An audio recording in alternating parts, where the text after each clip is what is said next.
thank you all so much for coming on tonight. I really appreciate it. I especially appreciate Frederic Guimont. I'm just going to call him out tonight because, I don't know, I want to make everybody else jealous, and also he's got a great name.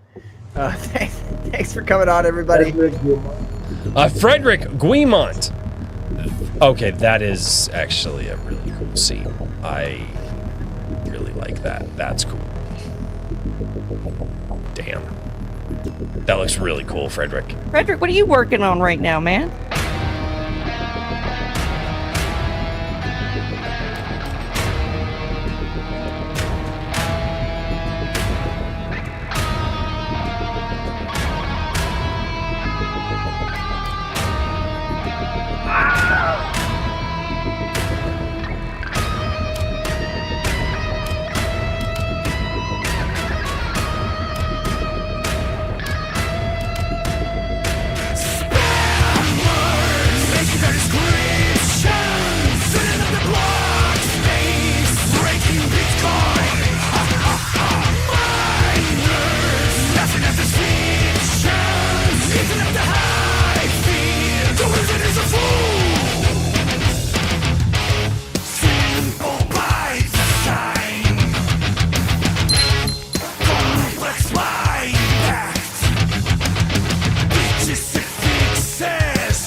Get your sweet ass, I do. Getting indies and promoting books. We doing it for real, no, we ain't no crooks. We salute ya, yeah. We salute ya. We salute ya. We salute ya.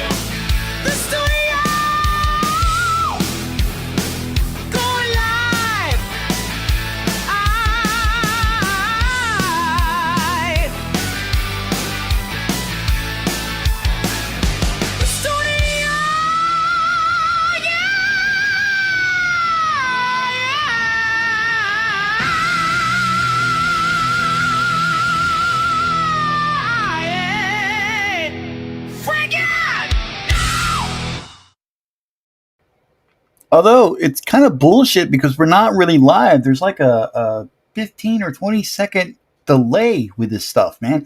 I can say something now and you won't hear it into the past.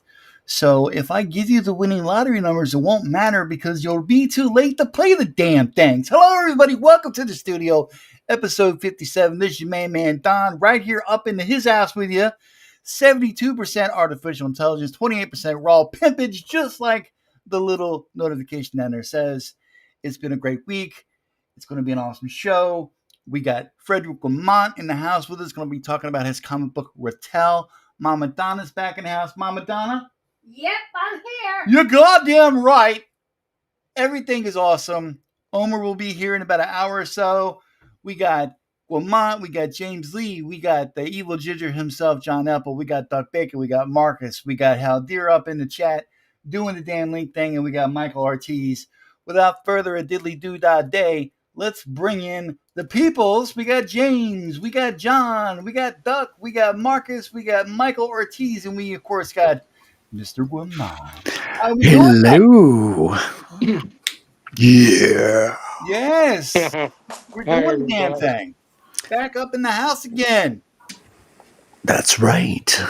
Does Omer have to come on? Didn't he stream for 4 hours today already? You know, yeah. Streaming. I don't think we're contractually. Omer has exceeded his streaming quota for this week. I looked down at my phone and I'm like, oh my God, Omer's streaming again.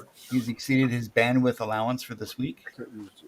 Not only that, he streams on his phone. It's even extra pathetic.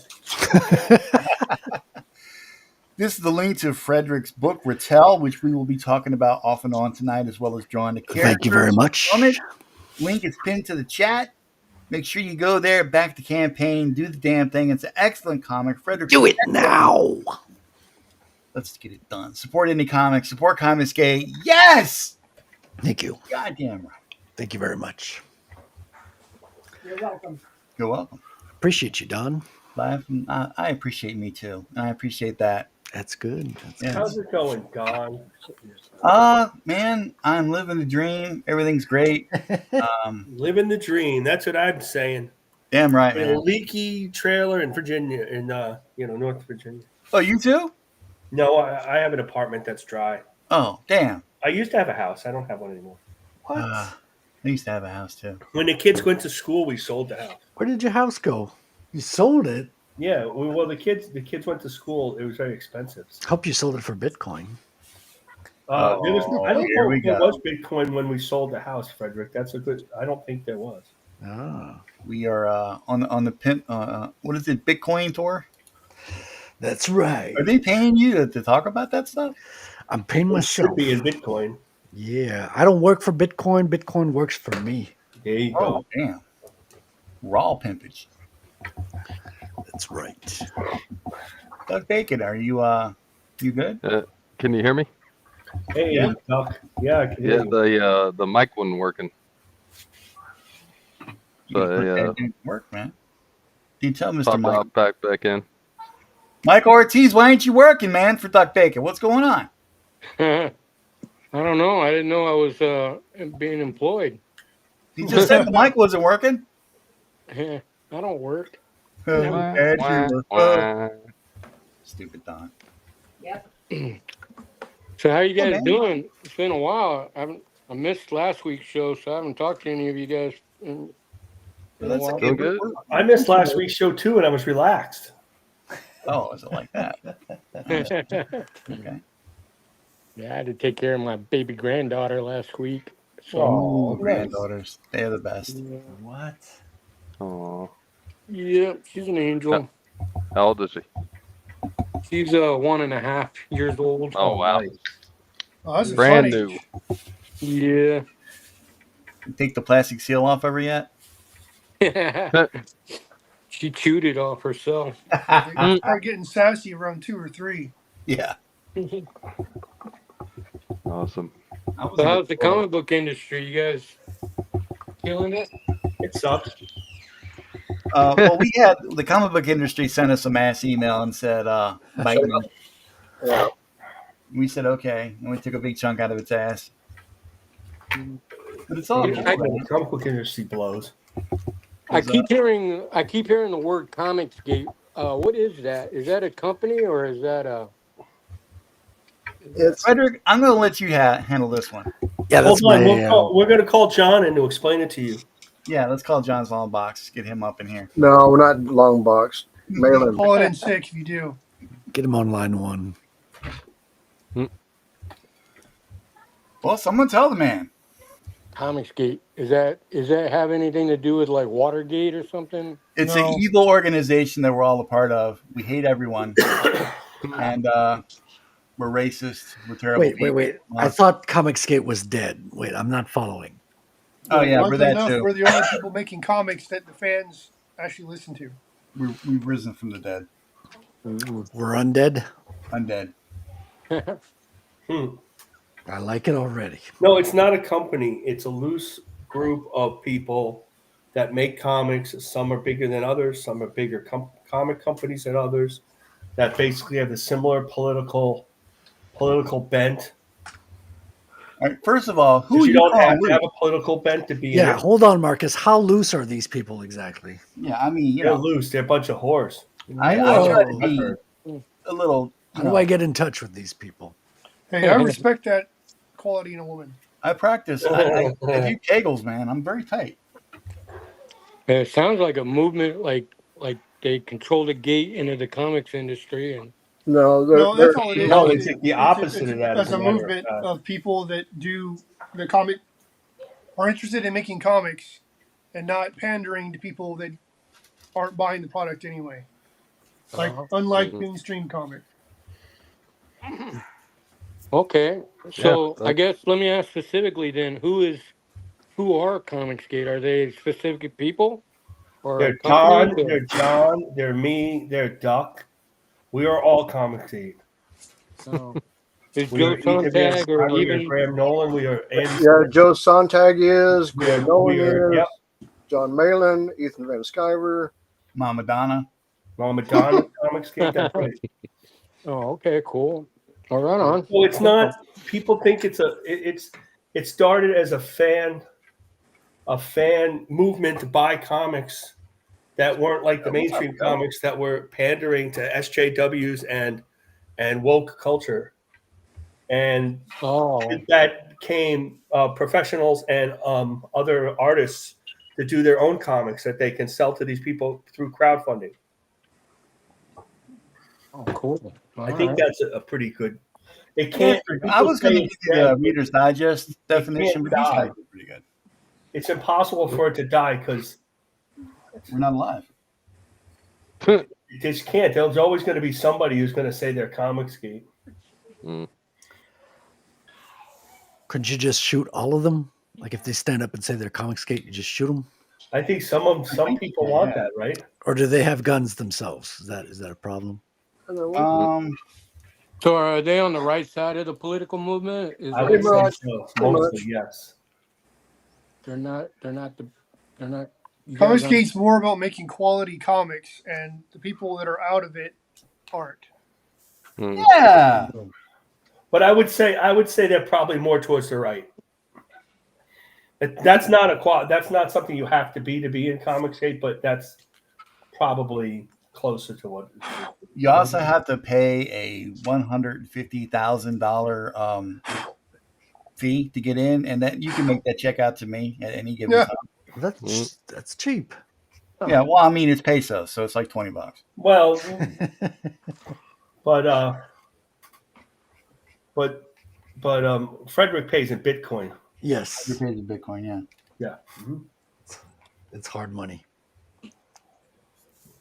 So I actually bought like $10 of Bitcoin like a few years ago. I never got rid of it. Is it worth anything? Yeah, one Bitcoin's worth $115,000. Well, Really? no, it crashed this week. It's about 100 now. Oh, yeah. So I'm rich? If you've got a Bitcoins, you are. Depends how long ago you bought them. I mean, the longer you hold them, the more it's worth. So it's a game of patience. You know, it's not a get rich quick scheme. It's a don't get poor slow scheme. I know I bought $10 worth of something. Well, check, see if you have Bitcoin. If you have Bitcoin, you got some money. So, Look at that. Well, I won't say anything if I'm rich, but there will be signs. That's that. You mean you're actually going to fix your house? Nah, I have the house. I'm leaving this dump.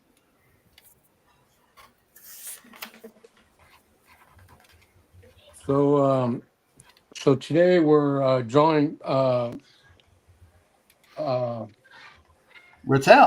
Rattel, Ooh. which means honey badger in French. It's also the gaming company Mattel's long lost cousin.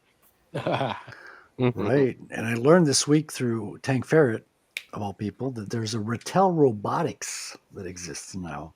And they're You making would know drones. something like that. Are they really making drones, dude? Yeah, so it's kind of very fitting. Luckily, I'm not in the same business. I'm doing comics, so we're not competitors, but it's quite fitting how, brilliant minds think alike. You should send them an email and say, hey, sponsor the comic. I've already got a sponsor. We're sponsored by Bull Bitcoin. Hello out there. Trying to give the man award-winning ideas. And this is what he does. Listen, I'm all for awards, but the real reward is getting readers, man, who loved your book. That's the real reward. Wait, we got to read these books too? As long as you pay me, I don't care what you do with it after that. I mean, anybody can just buy a book, Don. Reading it is what makes you the 1%. Well, hard. Mama Donna's working on that with Don. Just have some patience. Exactly. Exactly. Got that right. I win again. Awesome. Every time I think of Rattel, I think of that. I don't know if you guys watch Seinfeld. That fake show, Rochelle. I keep going Rattel. I don't know what you're talking about. You never watched Seinfeld? I did, and I tried to stay away from that show as much as possible. That's not one of the most famous episodes, though. Why? I remember It's like common history. Well, no, I was always at work when that was on, so I never got to see it. So I remember more Bizarro Seinfeld. It's Remember better- that? Yeah, I remember that. Yeah, it's better than manga and anime put together. no, that's not going to happen. Dude. Not as good as Starship Troopers, though. Oh, God. Well, it's different. Manga and anime's for freaks. Oh, yeah. Thank you Like- very much. I'll Yeah. I'll stick with my manga and anime. Thank you very much. Wow. Okay, you be a freak. Thanks. I want to get into manga and anime, but I just I think can't. you're thinking of hentai, Marcus. Oh, I am. You're right. Sorry. Like, James, you know my taste and everything. What would be a good introductory manga/anime for a guy like me to get into that's never been into it before? Hentai. La Blue I Girl. don't even know what that is. So have all you want. Find out. I don't would wanna say know. I would say for you, Don, probably Claymore. Claymore? Yeah, Does it sound like it's? Is it spelled like it sounds? Ninja exactly, Scroll. just like the sword. All right. Ninja Scrolls and anime. Is that a manga or is that an anime? It's both. All right. You'll find out that most animes are based on mangas. All right, I'm gonna write that down. Is one better than the other?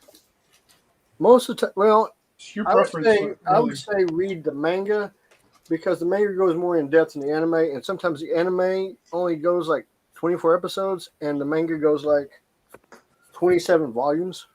Oh wow. Like if you get into Berserk, the shit never ends. Yeah, And then the don't girls look like they're all 13 with big boobs. Yeah, don't They have start with giant eyes. Berserk. Yeah. Berserk is going to warp your mind. I mean, you Yeah, have to be. I've heard things about it. I don't know anything about it. Yeah, you have I- to By have. the way, I am I'm kidding. going to say this: I like the artwork of Berserk, but I never liked the story of it. So Michael, Michael will be on the show next week, by the way. You need to be seeing a therapist if you're going to read Berserk. Like you need a support group. No, just go talk to Rini. Don't forget to read.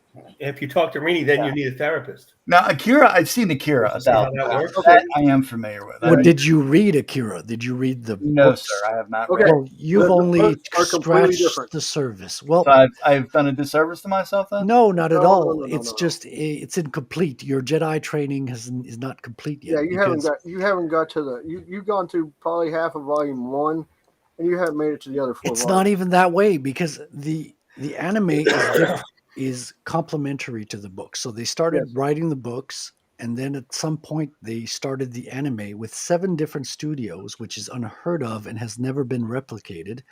Jesus. And the anime was complete before the book series was complete. So they Correct. ended up completing the book series after so the anime was done right smack in the middle of making the manga books. Yep. Now the thing is, none of them repeat themselves. The anime is not a repetition of the books. They're complementary, and you'll see snippets of the books in the manga, but you only get into the depth of the subject matter when you read the book. So you really got to consume both to get the full picture. Okay. So, and I'll tell you another one, Don, that is current right now. That means it's going anime wise, it's going in manga wise. Is Solo Leveling. Well, Solo Leveling? Yeah, Okay, let me write that down too. I would say that one. Everybody's talking about this stuff. I'm tired of not being part of the conversation. So, if I'm nothing happy else, to I just want to check it out out of curiosity. Yeah, Solo Leveling, I think, would be right up your alley. Cool. Really though, it's best to try different ones and see what appeals to you and what doesn't. Yeah, I'm giving him different ones. Now, I will say this for the best superhero anime ever done, My Hero Academia. That one is basically Justice League, but it's done in a different way, and it's really really good. They're fixing to They just wrapped up the manga, and they're doing the last season of the anime right now. All right, cool. I heard Sailor Moon was a good manga. That was old. That was back in the 80s. Yeah. Who is Michael? Sailor Moon. Dude, my favorite anime goes back to the 70s. Albator, or what you English freaks called Captain Harlock. That was the shit. Damn. Dude, I'm gonna tell you something. I've got You need a Captain cane? Harlock. I've got the 70s Captain Harlock Japanese version. 78. Yes. Those were the good ones, man, with the freaking orphan little girl running after the ship. Yeah. Everyone was in tears, man. You had the Sylvids. I know. I'll tell you 2 others that were back in the 70s too. Space Battleship Yamato. And, Star Blazers. Well, that's what it is. Soul Eater was pretty good too. And also Gatchaman, which is Battle of the Planets. Now that one I'm familiar with. I used to watch that cartoon. I do know that one. Yeah. And I caught a couple of, I guess they were fan made, or maybe not, like bullshit movie trailers on YouTube that look pretty good. Well, there's a movie trailer. They actually did a live action version back around 2016. Oh, okay, that might have been it. Yeah, that's an actual movie that came out. I've got a copy. They were of that. attacking something, I think, in Tokyo, like building. Yeah, they always attack Tokyo. Did you see the newest movie of Captain Harlock? I saw what it looked like. I didn't sit down and watch it because I don't have a dubbed version. It's all Japanese. No. You can get dubbed versions in America. It's beautiful. They did a full release of the dubbed version, so you can pick it up. You can get it on iTunes. You can get it on DVD, VHS. Yeah, I got the file. I found the movie. But they've got it where you can watch a full dubbed version of it. Tank, nice. If you send me the Rattel fan art you said you did, send it to the. Yeah, I've got a copy of that. Thank you very much, Tank. That's a beautiful piece. When you're ready, share it, and we'll let everybody see it. Yeah. Yeah, I love Captain Harlock. Oh yeah, I grew up on this stuff, dude. I had a friend who had a miniature of the ship. Because there's 2 ships, right? There's the 78. The 78 ship. God damn it, that's the only one. The other one's a fucking bullshit. No. Are you kidding me? The fucking skull head? Like, fuck off, man. That's bullshit. Hold on. Wow, here we go. Drama is already happening. Hold on. The ship from Arcadia the Youth is the right one. 78. No, it's Arcadia the Youth was first. The Arcadia was first. That's the one. That's the one I'm talking about. Yeah. That's the one I'm talking about. That's the one. I'm on Frederic's side. I stand with Frederic. There you go. That's the winning side. Stand with Guimont. It's the right I stand with Duck. I'm always stand with Duck. I got into a little bit of Robotech back in the day. Oh yeah, that looks. Not a lot. Yeah. Robotech. Basically, cartoon when I could find it. Yeah. Well, Robotech now is all on Hulu. They put the Macross. They put all of Macross on Hulu, even the new stuff. And I'm kind of a fan of Voltron. Not so much the Lions, but the one that had like the 26 different ships. It took me a while to figure it out, but a lot of the cartoons we grew up watching were split. Anime. Yeah. Well, freaking G.I. Joe was. Well, here, you want to hear something else that was anime? Thundercats was. Yeah. Really? Just about all the cartoons we watched in the 80s I But didn't we're all know done that. out of Japan. were Yeah. anime. Oh, what's next? You gonna tell me Master of the Universe is freaking anime too? No, that was made by Funimation, right? Right. That was Filmation. Yeah, there was a lot of Leonard rotoscope. Sparks, Yeah, Silver they were Hawk. taking like Roy. Good weightlifters God, and dude. they were like rotoscoping weightlifters and reusing the same images over the same sequences over and over again. Well, they did the same thing with Voltron and stuff like that. There were certain spots they would use the same arcade. Yeah, well, even Captain Harlock, it's the same fight sequence in every single episode. There's like it's and a always lot the of same the fight a lot of the Voltron fight scenes when they take on the minor ships are all reused. Yeah. But the thing was, you always saw it for 20 minutes once a week or on weekdays, and you never noticed it. Then when you sit there and you binge watch the whole thing, you're like, This well, wait was a minute. before VHSs, so you could even record it. You could Right, you that's could what never I'm rewatch it. You That's could what only right. you had to tune in. Yeah. Yep, I remember that. Then I'm old. So how's everybody doing in the midst of the government shutdown? Fine. Well, airport's going pretty good. So glad Yeah, that I I'm wanted to touch military base anymore. with you on that, James. I wanted to know how that was affecting you over there. Well, so they have cut back on flights, but they're asking the airlines to do that. It's not more of a government mandate. Okay. The thing is and this is the real problem that we're having, is we don't have the younger flight air traffic controllers Right. that we need to come up for the retiring air traffic controllers. So as they're forced out at 65, which is a mandatory retirement, Mm-hmm. you have like one young person for every 8 that are retiring. And when you go into air traffic control, you don't go straight into like DFW Airport. You go to like Midland, Texas, or you go to Yeah, I wouldn't think Huntsville. they put you in like the big show right away. Right. And so they're in those regional airports for about 10 years before they can move up into the big hubs like Denver or LA or O'Hare or New York or Dallas or Atlanta. Mm. And you don't have we're real short on manpower. And some of them, like Las Vegas, they have a situation where they don't have the manpower and they're having to shut their airspace down late at night, which is messing up the red eye flights. You know, the ones that get out there to leave Las Vegas at midnight to get home like 3 o'clock in the morning. Mm-hmm. Those are like flights that are getting canceled, and so it's not really affecting like my job because I work for the airport. I do not work for the government, and I'm paid through the airport, and we're self-sustaining. But that's good then. What's happening is TSA. So when you heard the thing about the TSA agents walked off the job, that was 100% bullshit.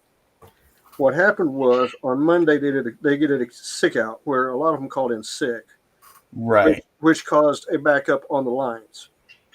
But TSA is still working. So and when the government reopens, everybody that works for the government is going to get back pay. I would hope so. Yeah, that's what it's going to happen. It's going to get back pay all at once. But it's just, you're sitting there and you're listening to the bullshit that's getting posted by the politicians. You're like going, fucking just open a goddamn airport and then play with the insurance part separate. Yeah. If they do that, we'd be fine. But nah, it's a bunch of bullshit. I got a crazy theory that all this government shutdown shit was orchestrated by the left and the Democrats. And it was orchestrated by somebody. Fuck with the elections, which they obviously have fucked with. So if you haven't noticed, they have posted the votes online. Yeah. The votes have been the Democratic Party keeping the government closed. Yeah. 14 times. Yeah, 14 times. And the thing is now that the election's over with, all of a sudden, Schumer's come out saying, hey, we got a proposal. We want to open the government. Yeah. And Mom, didn't I say that the other day? Yeah. Exactly. And, I mean, that's what they did. It's fair. I mean, they did it. It's fair. But this, they're sitting there talking about this great win. It really wasn't that big of a win. Because everything that happened was in, of course, blue states. So what happened there is what happened there. Yeah, but they're hoping that influences like the next vote and stuff like that. The problem is they can, like I'm going to say this with Newsom. Newsom can say all the stuff he wants to, but the Yeah, problem right. is So they'll use retard. they'll use everything in California, like Malibu and stuff, to take him apart.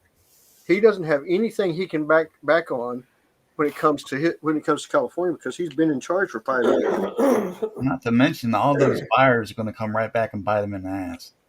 At least So, they should anyway. but it's just politics as usual, and I'm looking at probably around before Thanksgiving the government will be back open. That's what I'm thinking. Well, it has to be. Yeah, it kind of has to be. And that'll be just in time for them to fuck off and go home for the holidays. Because they've been working so hard. Oh yeah, man, they've been killing it. The military doesn't get paid every time they pull this shit. And if but you haven't, they can go home on vacation. Oh yeah. And if you haven't noticed, there was a new announcement that Pelosi's finally retiring. Yeah, I did see that. Oh, don't worry, she put it all over the world. Everybody's been covering it. No, we know what she's been doing. She's been embezzling money. Jack shit. Yeah, she's gonna get out and get all her money, and that way She's still alive. I thought she was mummified or something. No, Crypt-keeper. she's still alive. Yeah, but isn't it really the alcohol keeping her alive at this point? No, I think what it is evil, man. She's realized that It's the after plastic this- surgery. Oh, as they keep pushing out how much money she's made off the stock market and everything like that, she knows she's not going to win next time. So she's sneaking out, saying, "Look, Insider I'm getting trading, how I baby. get-" You know, oh yeah, dude. I mean, her scorecard is like 16,000 and 50% increase in her wealth over the time she's been in Congress with her stock trades. Oh yeah, she's the most successful stock trader in the history of the United States. her and that other what's that other chick's name? Elizabeth Warren. She isn't. She's not as good as Pelosi is with her. She may not be as good, but she definitely got quite a bit of income in that time when she's been in office. Well, the thing is, they're all millionaires. Oh fuck yeah, they're all stealing left and right. That's why they said, we want to go after billionaires. Well, that's because you don't want to tax yourselves. No. That's the whole thing. this is fun, hot dog. BWS Weapon X. Dude, that's looking sharp.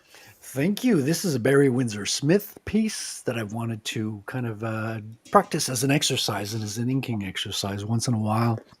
Oh yeah, I remember that. It's good to warm up your, your talents, your inking for tackling a big piece. I I did a Silvestri Pit a few months back. That was a lot of fun. And I found this week, this, this is what's his name? Battlestar? That's Capullo. Capullo. Yeah. So this is a Capullo, Deadpool, Wolverine, Omega Shatterstar. X, and Wolverine, Shatterstar. Sabretooth. Yeah. No, you got Omega Red there too. Say what? It's Omega Red. Yeah, Omega Red's right here. Yeah, with his wrist. I saw Greg post it. I was like, ooh, that's cool. Dude, I snagged that up straight up, and I was like, let's go to the printer with this one. I'm gonna love tackling this. This is too beautiful a piece, and it's not too much backgrounds. It's not too much fluff. It's straight up concentrated on the main characters. Well, I think what he did was he borrowed Andy Kubert's Fighting in the Snow works really well.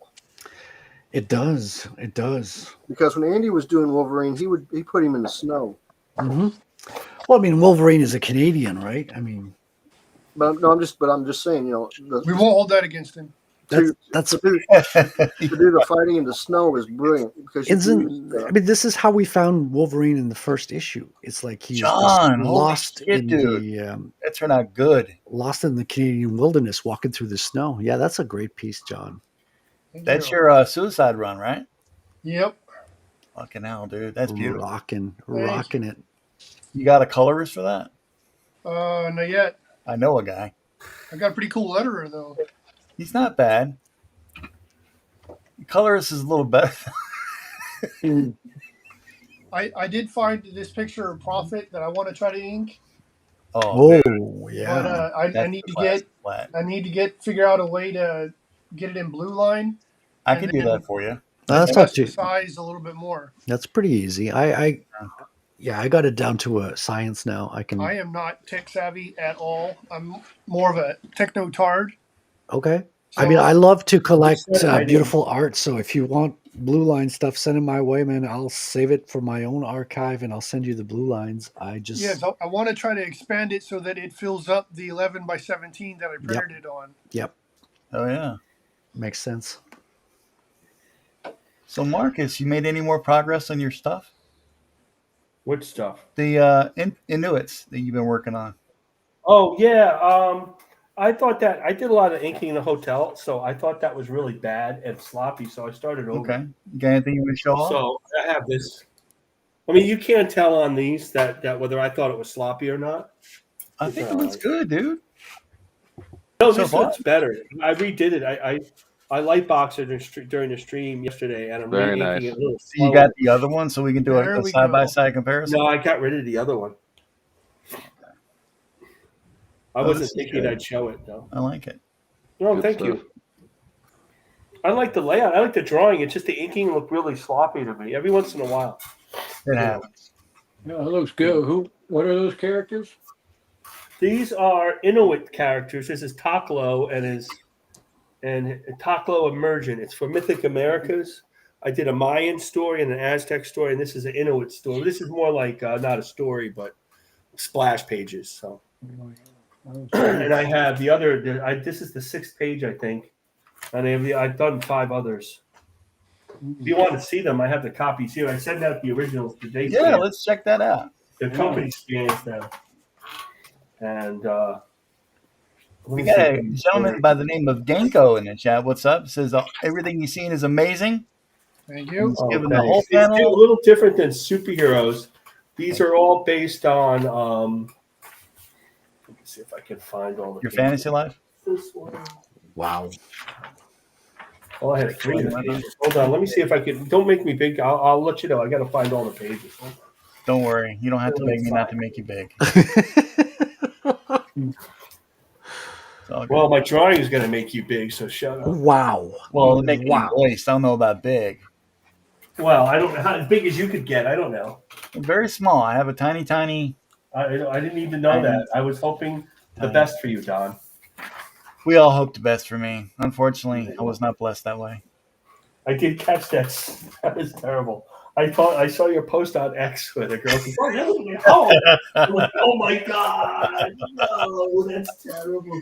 She really stepped in it because people all have different things. You can't assume that if you have to take care of your mom or your dad or something, that it's something that they're losers. That's ridiculous. Absolutely ridiculous. So, I'm a loser. okay, I'm ready. So this is page 1. Taklo is coming out of the water. If I remember right. Yeah. Nice. Now these are based on little teeny like Warhammer type figures. Oh So yeah. they're not supposed to look like superheroes or anything. Dude, that water's kick ass, man. Oh, Water is thanks. freaking hard to draw. I don't care It is who you are. very hard to draw. I went through a couple of different ways of doing it, and like the mountains too, same thing. Like especially in black and white, and you know it's not going to be colored. Uh-huh. And they lettered. The lettering's really bad. That's I know embarrassing. everybody does letters too, by the way. And I'm not lying. I should do the list. This is 2. Yeah, this is page 2. So that's the goddess Sedna, and Hello, that's a real goddess of Alaska. Oh, And, that's she- she's wearing some fishnets there. Yes, she is. Mm. Those are actually scales. It scales And then well. She actually I does dig have it. all those Because animals. she does her squats. And she does. Right. She doesn't miss scale day. She has the animals in her hair. She created all those sea creatures in her hair, and her hands are cut off because how she became the goddess is she was in a boat with her father, and she fell off, and her father cut her fingers off. She sunk to the bottom of the sea. Her fingers are cut off. Yeah, I see that. I'm not sure, Yeah. but I'm kind of thinking that qualifies as child abuse. And then Taklo in a typical Marvel Comics headshot in the back. She's watching him go through the rain and the snow of Alaska. That is some extreme head, Marcus. Thank you. It's got some flashback vibes, you know. It feels like the storytelling. Beautiful snow illustration, by the way. Thank you. Nice motion. And then this is page 4, and he meets these yak type of character. I forgot their name. And so I changed that up a little. Nice. I'm not crazy for them, but they like them, so it Nice doesn't use matter. of the blacks. again, these are all like part of this gameplay, role playing game. Is it still a game, or are you And I just can never transferring get it like into a comic? distracted. Yeah. My writer who writes the comics for me turns it into a comic, and he's part of like the Hurricane. This is page 5. He emerges with his 2 bodyguards. Everyone's so angry. Yeah, they're Well, it's kinda, pretty cold I don't up know, there. You know, they're you kinda- You never. freezing your butthole off Yeah, too. that's You, true. you wouldn't be happy either. Yeah. Yeah, you're right. That'd probably be You're always squinting when And it's then the cold. last, Yeah. the other one's a 6 page. I thought it was 8 pages, and so it doesn't gotta take keep me the that eyeball long. I'd rather do this than work for some people. Well, I like it, sir. I think you're kicking Mondo ass. Looks great. I don't Thank you. care what I appreciate it. I know it's a little different than what we those guys usually say about do. you on the internet. Sons of So, bitches. I try to post them. This one, I don't care. I like to draw animals. I'm good at animals and stuff, like drawing a horse. I could care less Animals about are any of that stuff. Yeah, but I kind of like doing it, so it doesn't bother me. Well, too I much. finally finished my double-page spread. It's all references The and stuff. lunar. You can't make it up from your make it up. You got to. You guys have seen that on the internet. You gotta have good references, Jason Fabok's pretty impressive. His run on what's it called? I'm drawing a blank. He did a series with animal masks and every. Oh, Rook. Yeah, Rook. Rook. Exodus is a fantastic piece of work. Like I'm not a big fan of the story aspect of it, but the art is amazing, and he's drawing like every single character in there is associated with his animal. He's got his animal mask to control psychically the creatures to which he's associated with, and Jason just does a really good work drawing bears, crows, all sorts of creatures. Oh, James, Exodus? what are we looking at here? Are these the characters you have yet to name? No, these are characters that I created a long time ago. Bob, Fred, and George. These are the ones I created with Kelsey. So, That's a good one. That was a good one, I'm John. finally sitting down to work on them. Well, And, you want to talk about them a little bit? well, they were created 31 years ago. When me and Kelsey had our contract with Power Comics.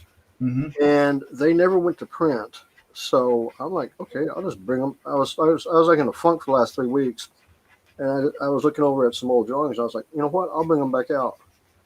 And so they were originally known as Shadow. They were called the Shadow Knights, and it was originally a 5-man team. It was kind of a derivative of the X-Men, Mm-hmm.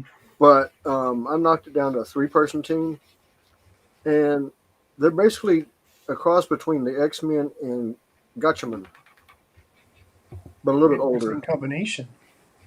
Yeah, it looks good. So that's what I'm working on. I'm working on a story with it as well. So we'll see what happens. Cool. Very cool. Lately, I've been I drew an extra picture of a drawing I did a while back for Dolan Wadek with Arachnus and the Unholy Nightmare. So I had this extra pencil page that I thought I would attempt to ink myself, and of course I'm fucking it up real good, but this is what I'm doing on it so far, and Nice. That is awesome.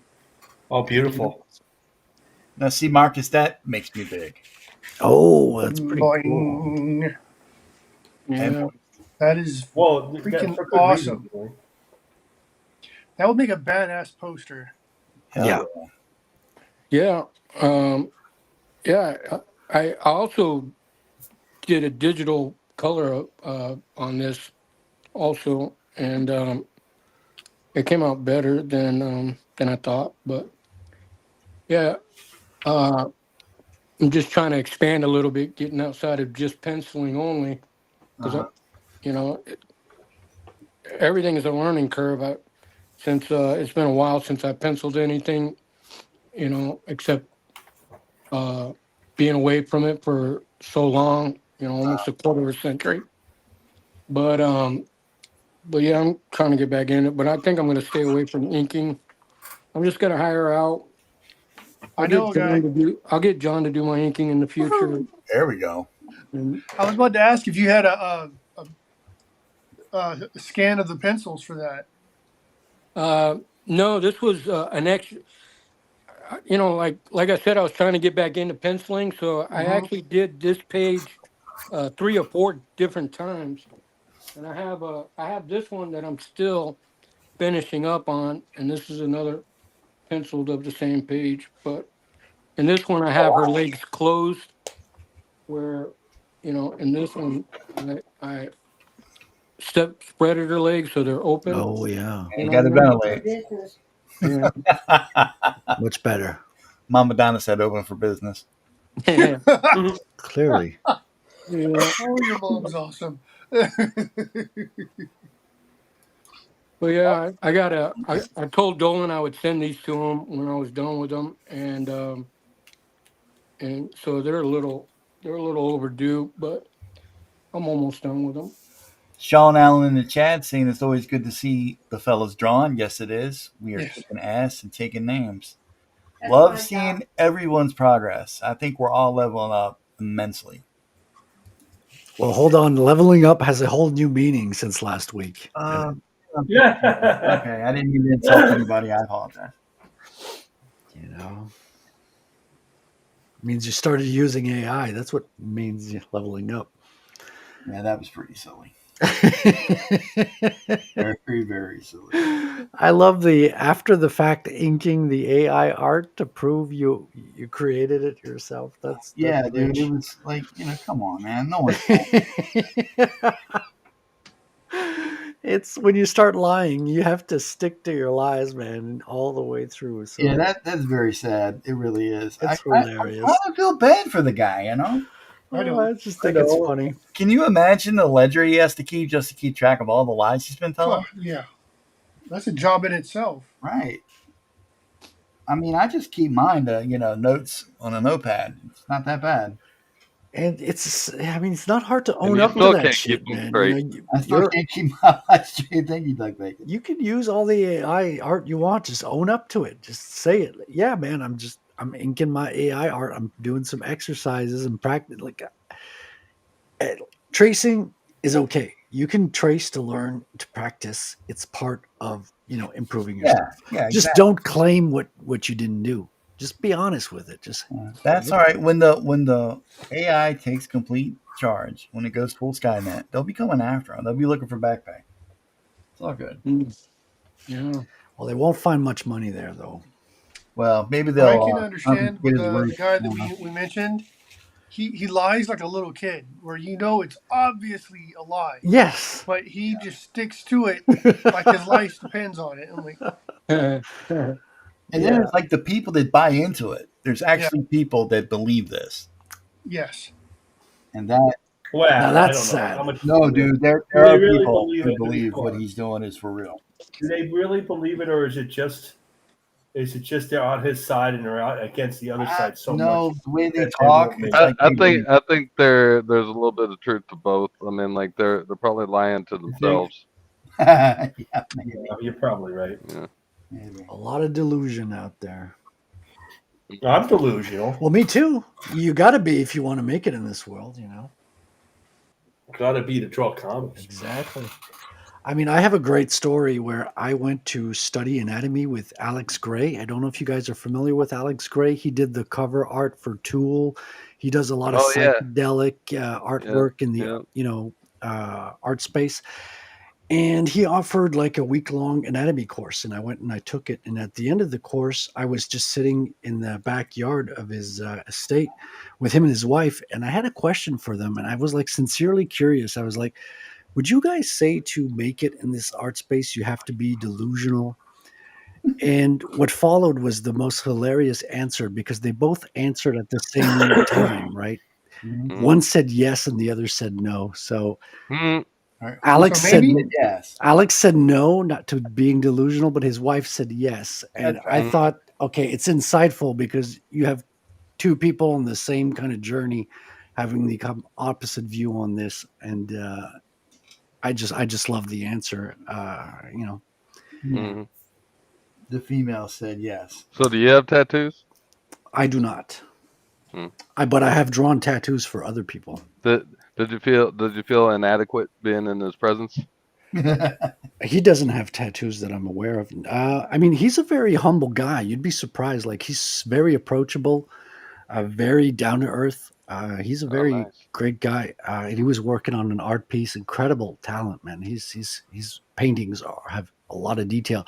Now, the thing that got me, kind of gave me the heebie-jeebies, is he's surrounded by a whole group of people that have kind of a cult-like worship of this guy. So it's very cultish, the atmosphere, because he's got a lot of topics. He's got a lot of artwork on religious subjects, religious matter, whether it's Buddhist or Hindu Like art. he's into mysticism and I think esoteric kind of stuff, right? I get a lot of vibes that he's kind of on a Buddhist journey. So that's what I got out of it. Nothing too cult or dark from him. He seems to be like a really good person, but he seems to be surrounded by a very cult-like presence. Like all his followers seem to have like a high veneration of him, like a very worshipful kind of opinion of him, which that I found a little bit creepy. But himself, he's just very down to earth, approachable, and incredibly humble. Like more humble than most people that you'd encounter. More humble than me? Well, I wouldn't go that far. Wow. I mean, it's hard restraining all this ego that I got. Exactly. Yeah. That's all in your mind, Don. Well, maybe, but it is an awesome mind. Well, you got to move the cobwebs every once in a while. No, you don't. I'm too awesome for my shirt. I'm taking it off right now. Don't. Wow, that sounded like a threat. Yeah, right. She's seen that. She's seen that movie. That sounded like terror. Like I felt the PTSD from there. Yeah. That exclamation there. She has seen some shit. Frederic. Yes, sir. You want to talk about your book any? Sure. Yeah. Do you want me to see if I can bring up the what should I do, the website or the campaign? Campaign's pretty good because campaign gives you a top to bottom kind of look at the covers, the pages. On another browser, so give me a minute. You go ahead and launch into it, and I'll do what I do. All right, sounds good, man. Yeah, so I kind of I grew up drawing comics, wanted to make comics of my life, but it kind of didn't work out in my early 20s, so I had to put it aside for a long time. And I kind of had put it aside for a couple of decades when I got to it. And I sort of got back into comics by seeing a really bad James Bond comic. I thought it was really woke. The art wasn't bad, but just the story was so disappointing that I was like, wow, comics are really suffering right now. Like there's a lack of just basic good stories. And I figured, you know what? Instead of just complaining that stuff is shit, let me have a go at it. Let me try to do my own thing. And I just started putting together a superhero concept. First idea I came up with is, well, I really like characters like, Batman and Spider-Man. And so I kind of wanted to have a superhero kind of thing where he'd be fighting amongst the skyscrapers and stuff. Like I figured if I'm going to draw something every day for a long time, let me draw something I really am passionate about drawing. And this kind of character came to mind, right? I had built drones on my own. Like I did a couple of custom drones, as a hobby a couple of years prior. So those kind of all just fell into place a little bit unconsciously without thinking too much about it, right? It's just a lot of the stuff I was really into. Like the mask is kind of a Deadpool mask. Instead of having round ovals, it's kind of a stripe because I figured, okay, he's going to be like a Batman type character. He's going to have resources to build, but I was really into Bitcoin. That was a big part of my life. And I was really in that community. And I figured, okay, well, that's a good way to have a comic book character have like a lot of resources, right? He'd have access to Bitcoin, especially if it's a fictional story. You can give him whatever you want. So it's Batman type character, right? Access to a lot of wealth, except he's a DIY kind of guy. So he orders a lot of stuff off the internet. He builds his own quad board, and he wants to Is he the first superhero with a Prime membership? well, he doesn't use Amazon Prime because you could get traced. That'll get you traced back to you instantly. So he uses Silk Road. He uses Bitcoin. He wants to make sure he doesn't make the same mistake again because he got caught once. Right? Story begins. He gets arrested by the police, sent to jail for about 9 years. He was poking fun at the security holes in the bank system, and they don't like having their ego bruised. So they got him arrested, threw him in jail behind bars for about 9 years, and his Bitcoin kind of accrued a lot of wealth, and he saw the contraband coming in and out of the prison. You know what happens to people in jail, though? What happens, Marcus? Tell us. They kind of get raped. Well, those are going somewhere with that one, Marcus. This is a Canadian jail. They don't do that there. Yeah, those are the chomos, Marcus. Not everyone has that experience. All Luckily. the Canadian jails are nice. They serve caviar. I don't know about that. So this is a real Canadian prison in Montreal. It's built by an architect who went and studied in France, but it's based off the structure of a jail in Philadelphia, if I'm not mistaken. So it's built in wings. You've got like 6 different wings, and at the center you've got a dome with a chapel in it. And when he gets sent to prison, he's like overwhelmed by fear. So he kind of goes in and prays for God to take his fear away. And an angel comes down and just takes his fear. And he becomes like a fearless individual. And that kind of is what gives him an edge. So if he does have anything supernatural, it's just that he's a fearless character. That's so in Canada they have no inmates called Tyrone. I mean, they do now, like we've just got an influx of Africans here in Quebec City. So what was an all white city is now like a third African. So things change. Things change. You got to adapt and overcome. And here he is coming out of jail. And this is our, in brand, built-in story brand of poutine restaurant. Poutine on the Ritz. Poutine on the Ritz, man. It gets gets people smiling. Okay, poutine is awesome, Frederick. So there you go. It's gravy, dude. It's not that great. Listen, wow, yes, it is. Wow.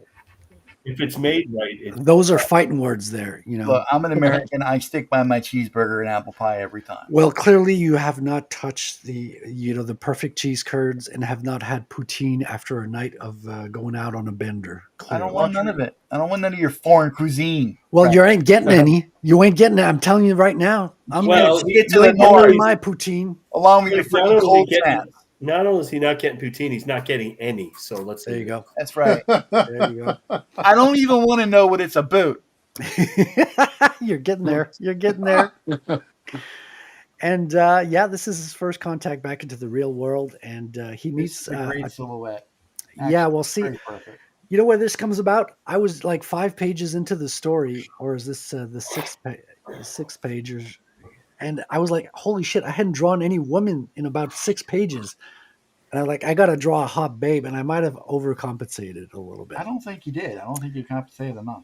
Oh, nice to hear that. Nice to hear that. And this is where he meets the truck driver. So I don't know if you know this, but in Canada, the truck drivers are the real heroes.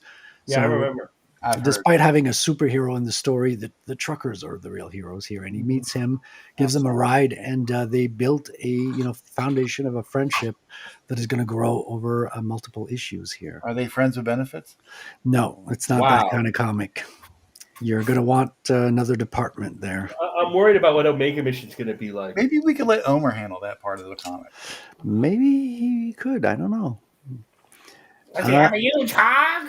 So this is the really hot babe of the comic. So she's a Russian spy, a psychic spy, and she has supernatural powers, and she's part of a underground Soviet program to create psychic spies. And when the Soviet Union crashed, the kind of program went underground and was like sold to highest bidders back and forth. Mm-hmm. And she was kind of a baby back then, and she grew up, and she fell into the hands of the evil oligarch, the arch villain of the story, who was called Bankman, and he kind of owns her. and she's just, she's making a run for it here. She's trying to get away from his grasp, and she wants to live a life of her own. And here she is trying to lose his henchmen, who are the Tiger Twins, two Japanese fellas who are trained in martial arts and impervious to her psychic powers. So they're the only ones that can really retrieve her.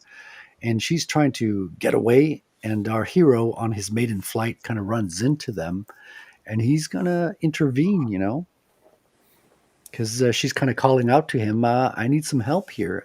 These He guys. sees that ass. He's just trying to get in her pants. That's all. Well, he had a top-down view of her cleavage, There which it is. may or may not have influenced his intervention there. Be upfront with your motivations, Rattel. We know. Well, I gotta let the reader kind of read into it and see what they see, and let them This kind isn't of all figure ages things comic, out. though. And here he is on his maiden flight, flying over the university in Montreal. There's 3 universities, but this is the one in close to the Mount Royal. And so Great art, dude. thank you. So this one I used 3D assets shamelessly. Yeah, had What? Google Earth. Well, nice is, knowing you. Google Earth is my friend, and because the third point of perspective was way below my drawing table, so I figured, okay, I'm going to have to break out the projector, and got the right angle though. What I love about Google Earth is you can put the camera exactly where you want it. You get all the buildings in perfect 3 dimensions, and I got exactly the shot I wanted and projected it over the double page spread, and I was able to. It's still a lot of work, don't get me wrong, and it is hand inked. What app is that you're using? Say again? What app is that you're using? Google Earth. So just Google Maps in the 3D mode. You can like zoom in on your city, and if your city has the 3D asset resources, you can. I did the same thing with the prison, except the prison I didn't use a projector. I just kind of glanced at the image on my screen and drew it from hand. With this city shot, I used a projector because it wasn't just practical doing it the other way. It's beautiful. Why, thank you, sir. Yeah, that's not cheating. That's smart. Yeah, no, that's why I'm open with it. Like I say, use what you use. Just be honest and upfront about it. I think. So this is the psychic spy. Her name is Resume, and this is one of the trading cards that is going to come with the campaign.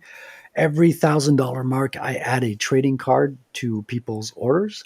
Well done. And on Fun of My Comic, we're at 1,400, but we're at 1,100 on the Bitcoin crowdfund. So added together, we're past the 2,500 mark. So everyone gets 2 trading cards at this point. Nice. And if we reach the $3,000 mark by the end of in 1 month, then it's going to go up to 3, I guess.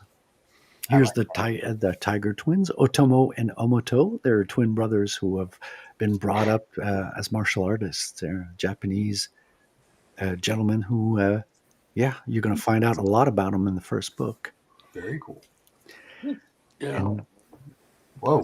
Yeah, this is Black Medusa. You see a cameo of her in the first book, though you don't see her with her full headdress of snakes. She's not a Gorgon in the traditional mythical sense. She is a Haitian with the powers of voodoo as taught by her grandmother, who is a voodoo priestess. And she has decided to turn herself into a Medusa of sorts. So her powers are really that of a voodoo priestess. And you just see a glimpse of her in the first one. You're going to see a lot more in the second issue that's coming next year. All those gay snakes on top of her head, man. That's so terrible. Hey, they're all purple. We know what purple is. Yeah, I mean, it's code. We like to talk in symbolism and code here, and people know what I'm talking about. She goes threaten somebody. All the snakes like, "Hey, girl, what's up?" Yeah, those snakes, if they bite you, they will turn you gay. I'm telling you right now. That's better than having a gay bomb dropped on you, I guess. Listen, one or the other, there's always a threat looming on there. All right, so let me see. You're all the way up to 1401.50. Yeah, plus an extra 1,150 on Geyser.fund, which is the Bitcoin crowdfund, which brings us to 2,500. Nicely done. Wow. We got 625 for the digital version. That's right. And so, small note here. I am honoring the trading card milestones and stretch goals, even with the digital backers. So even if you buy a PDF, I will send you a physical trading card. Well, two, What a guy. right? What a guy. People say, you're going to regret that. I say, you know what? I already regret that. 21 USD plus shipping for the print version, cover A. That's right. And we got the same amount for cover B, print version as well. Yep, they're all the same price. It's just a choice of which cover you prefer. And I would go with cover C because he got effed up, dude. Yeah, and you'll see him effed up inside the comic as well. So you want your heroes to take a beating. You want them to have a good challenge. We got 15 shipping for all three covers. I always like it when a hero has to earn his victory. Yes, exactly. And you can also get all three for a little cheaper, so you save per issue if you get a collector's pack. And then you also have access to some original art. I put the 3 choice pages as an option for those who like to collect original art. Not bad, not bad at all. I'm digging it, sir. I'm digging it. Why, thank you very much. All right, so there you go, ladies and gentlemen. Rattel, we have the link pinned into the chat, and I will also put it in the description as well later on after the show. Wonderful. It's all very well and good. I love it, dude. Congratulations on your success and funding so far. Well, thank you so much, sir. I'm just like incredibly odd. A lot of support. I did not expect so much support in the Comicsgate / indie comics space online. Like everybody was retweeting, sharing, getting on board. Well, that's what we do. Yeah, right. Because we help each other out instead of stab each other in the back. Yeah, I mean, we do a little bit of both, but nobody's perfect. I just got tremendous, like a lot of support. A little bit of haters, but the haters ended up helping as well because some of the haters made fun of me, and that just got the attention of Ethan, and Ethan brought me on his show as well. So you can send the hate. It's just going to backfire on you, and we're just going to grow and build. That's right. That's right. You tell them. Nothing can stop us. Smack them with success, Nothing my can friend. stop us now. The best revenge is success. That's right, my friend. Frederic, by being up there in Quebec, do you speak French or?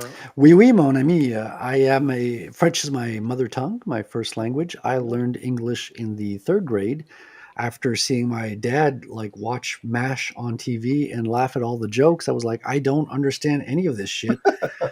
Why don't you just send me to English school so I can learn and be able to appreciate all those funny jokes on TV? Send me to English school now. I'm probably the same age as your dad. So.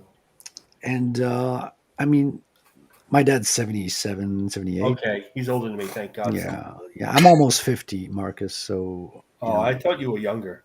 Thank you. I appreciate that. I'm 6. I just turned 60. Oh, that's in between. Did you really turn just 60, Marcus? Wow, that's the first time I've heard about it. Thank you. I just don't assume everybody pays attention to me. That's happy birthday, Marcus. Happy birthday, you old son of a bitch. So Art of Roy says, Frederic, how do you pronounce Travis Charest? I'm not going to answer that question, Art of Roy. You shouldn't. No. So Travis Charest, I have some European comics of his art as well. Like I have some Meta Barons weaponry comics, bande dessinée. And such a terrible artist, that guy. Well, I mean, he's an artist from the 90s, and we all know how terrible the 90s art was. Inspired an entire generation of artists. Hey, I'm an artist. I published comics in the 90s, and I took offense to that. Well, good. You're meant to be offended. I'm so glad that I let individuals like John Delarose and others cite my taste in everything that I do. Okay, you do that. John Delarose. Yeah. Good and, Lord. Razor. Was it Razor Knuckle? What is it? Piece of freaking Razor Dick. Like, what is it? Sharp Penis. No, that's not it. Razor Fist. You guys had a big discussion about the 90s comics while I wasn't here. We try to hold on to all the good conversations for you when you get back. In which maybe a certain artist might want to sue you guys. Wow. Couldn't Not gonna get shit. You don't get much. Not at all. It's all good. So yeah, I mean, this comic is mainly inspired by a lot of '90s art. That's Well, that's No. it. That's the age, like 50, 48, 50, 54. yeah, That's all the kinda doing 90s this now, comics right? readers. It's just not, that's how it is. yeah. I was growing up reading that stuff. All the Image artists, even before they were an Image, my all-time favorite artist is Mark Silvestri. Love his work. Nice. Preaching Good to choice. the choir. Right? I mean, his run on Wolverine. That's the only run I have a complete collection of. Wrong Like, answer. I don't Wrong see. answer, but that's fine. Go ahead. That's fine. No, You Duck. say Sylvester is your favorite. That's good. That's good. But your answer is off there. That's fine. No, I'm no. I gonna want let to it hear pass. what's your favorite I'm not, run. Duck? no. I'll let it pass. You're a guest. Yeah, but Nothing but love. do enlighten me. But What Duck, is, I'll ask you, You've what's your incurred the wrath of favorite Duck. Sylvester what's your run? favorite run, Duck? Enlighten me. What's your favorite Sylvester run?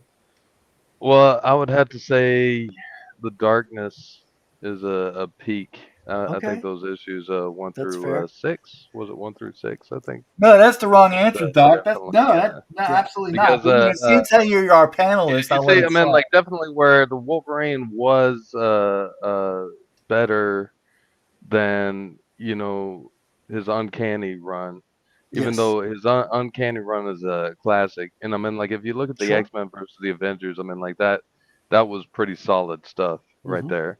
And you could kind of tell that, I mean, like he was being rushed and stuff Yeah. through some of those books in the Uncanny. Oh, sure. Yes, But I think he kind of got a little rushed too on Wolverine. That's fair. And Well, he was what, but we twice a can month? see where he was going. So I mean, like when he first got into Image, you could see him really adapting to get that kind of Jim Lee feel, Yes. Yes. But by the time Darkness rolled around, he was, dude, Yeah. Oh, he was on the another level. Sylvester. I mean, to be honest, I the think he's Sylvester. rocking it right now. Like I bought his Batman book with Oh, that Batman run. the story, like Mhm. with the The Joker. Deadly Duo. Yeah, team Yeah. up. Yeah. And that, like, I think he's just getting better and better. I just have Yeah. a soft spot Yeah. for when he was inked by the late Dan Green. Rest in peace, Dan Green. No, I dig that. I dig What? that. Dan Green passed And away? He plus, passed away a few years Darkness ago. is how he got motherfucking. no, we brought that up. I don't think that Sylvester liked being inked by Dan Green, though. Could be. Well, he probably he's probably been through enough anger. I think he's probably numb to the because like over the decades of him getting inked, there was some pretty not so great ink. Well, when did he become? Not everybody's comfortable inking right away. Mm-hmm. There's that. I think when he had Detron inking for him there for a while, I thought he did. And Mm-hmm. Bat was Yeah. good too. Yeah, Yeah. he's a good inker. What the hell? Yeah, happened? that and like basically all those guys like did Adelso ever ink for Silvestri? I don't think No. so. No, I Maybe don't think so. Cow, but I don't think on I Silvestri. think he's more McFarlane and Liefeld. Okay, Booth. all right. Danny, But, Mickey ever inked him? definitely Matt No, Benning yeah, was off. Mickey didn't. Mickey came out of Extreme, and then he went over to Rob. Over to Right, Rob. that's right. But He's anyway, trained by carrying T-Bear on, first, carrying on. Go ahead and carry on, Frederick. I didn't mean to. Yeah, I mean, jump on those you. were my inspirations. Like, so very deep rooted in the 90s. At the Mhm. same time, the storyline could not be set in the 90s. Like, this is a very Mhm. modern. Obviously, there's the link to Bitcoin. It's not a big part of the story. It's just like kind of how he gets his wealth.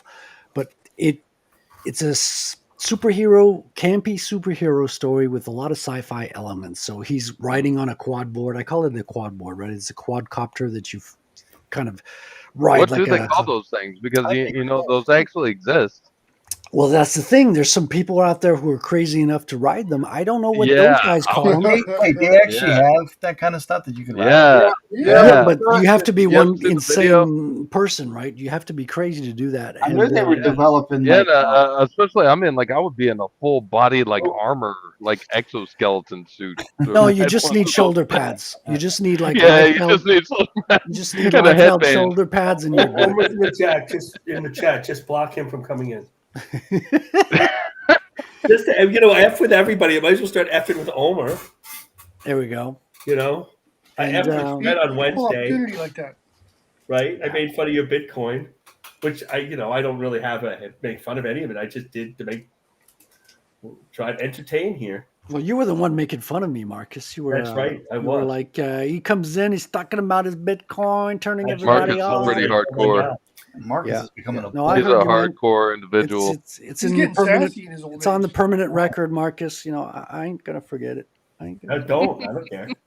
turn 60. And Just watch out if you see him face to face. Don't I wouldn't just like Don't jump try to on him. shake his hand or anything. well, that's a right? threat in the comic book world. That's a threat if you start. Yeah, I know. Don't get me started Yeah. on that. So yeah, a lot of sci-fi elements that are kind of like in the present day, but married with the campy superhero stuff. So at the helm of it, at the forefront, it's really is a superhero story. But I just like those sci-fi kind of elements. I did a I lot of love sci-fi. I love yeah. it. I mean, Yeah. I did a lot of work with the hacker space in New Mhm. York. Like I did covers for 2600 magazine, did Mhm. a lot of the visuals for their conferences in New York, went down there a few times, met a lot of hackers in person. And I kind of like the mindset and my character kind of like, these are the things that kind of fell into place automatically when I decided I wanted to make a comic book.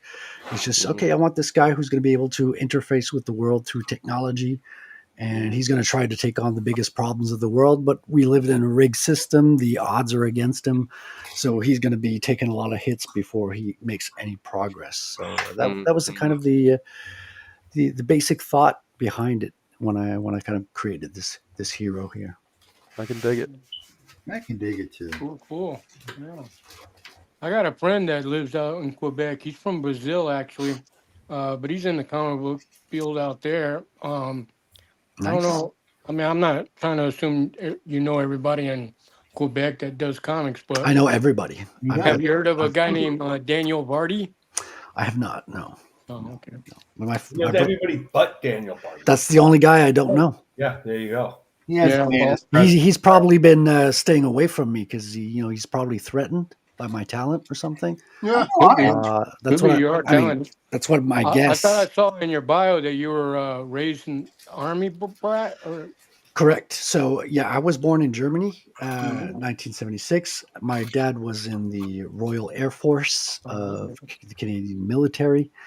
And so, yeah, I was born over there, overseas, stayed there 4 years, moved over to Canada at 4 years old. My parents decided to follow along with me. And that's, That was nice. I got that joke. That was funny. has it started getting cold up there in Quebec yet? oh, yeah, it's pretty cold. Yeah. Yeah, dude, we're gonna be in the mid-30s in the morning here. Yeah, you freaks are sending your damn coal down here again. Keep that shit up there. It's our greatest export. No. Yeah, It's your oh, beer. yeah, oh yeah, I'd say it's your greatest export. Jesus Christ. That and yeah, it's not a whole lot more than that, I'll tell you. Pamela Anderson has been y'all's greatest export thus far. I mean, Actually, Jim Carrey was a Canadian. I mean, most of your freaking artists and comedians and actors are like originally from Canada. Yeah. A lot of them. We've got Stephen Platt, so we're good. Not Sydney Sweeney's from America, so you lose. She's a national treasure. Actually, the most famous person out of Canada would be Mary Pickford. Who? Yeah, I Mary don't- Pickford. Are you sure she's that famous? I've never heard of her. Way back. Okay, so let me explain. Oh, Mary. Mama. Yeah, Mama's right. Mary Pickford was the first Canadian actress ever signed to Hollywood. She was making, this is 1920s, she was making $25,000 a week. When she and Douglas Fairbanks got married, they went to Europe and got flooded by people. I mean, there's no Hollywood couple ever greater than they were.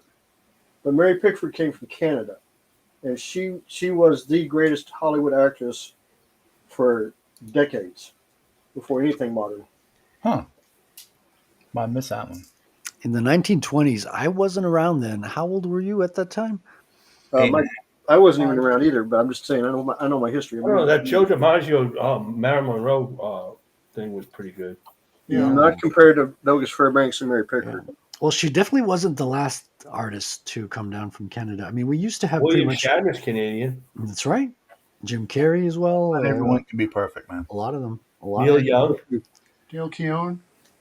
Yeah, Dale. Well, I mean, he's still in Canada. He's living in Toronto He's right not now. allowed to come to America.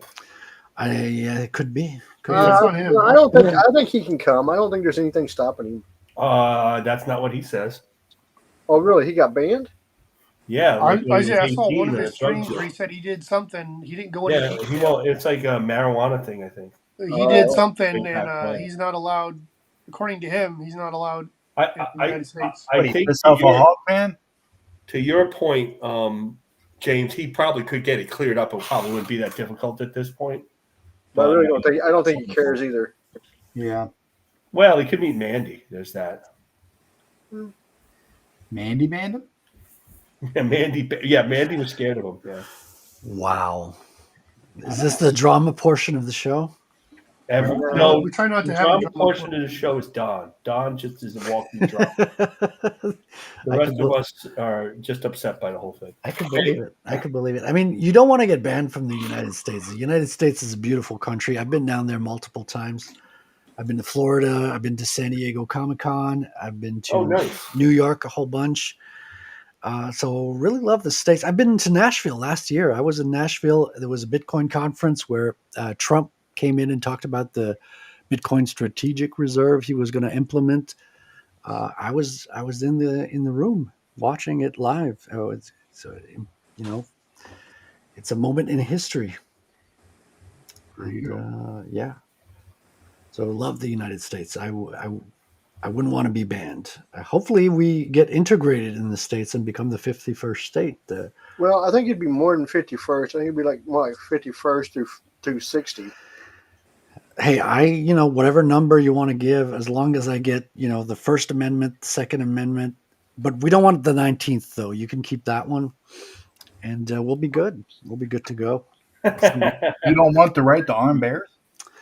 That's the second one. I love the second one. Yeah, I'm just bring Do it. you know what the 19th Amendment is? Yeah, it's the. I know what the 19th Amendment is. I'm asking everybody else. I know you know because you wouldn't have said it. For women to vote. Women's ability for women to vote. Terrible mistake. I'm a freaking American.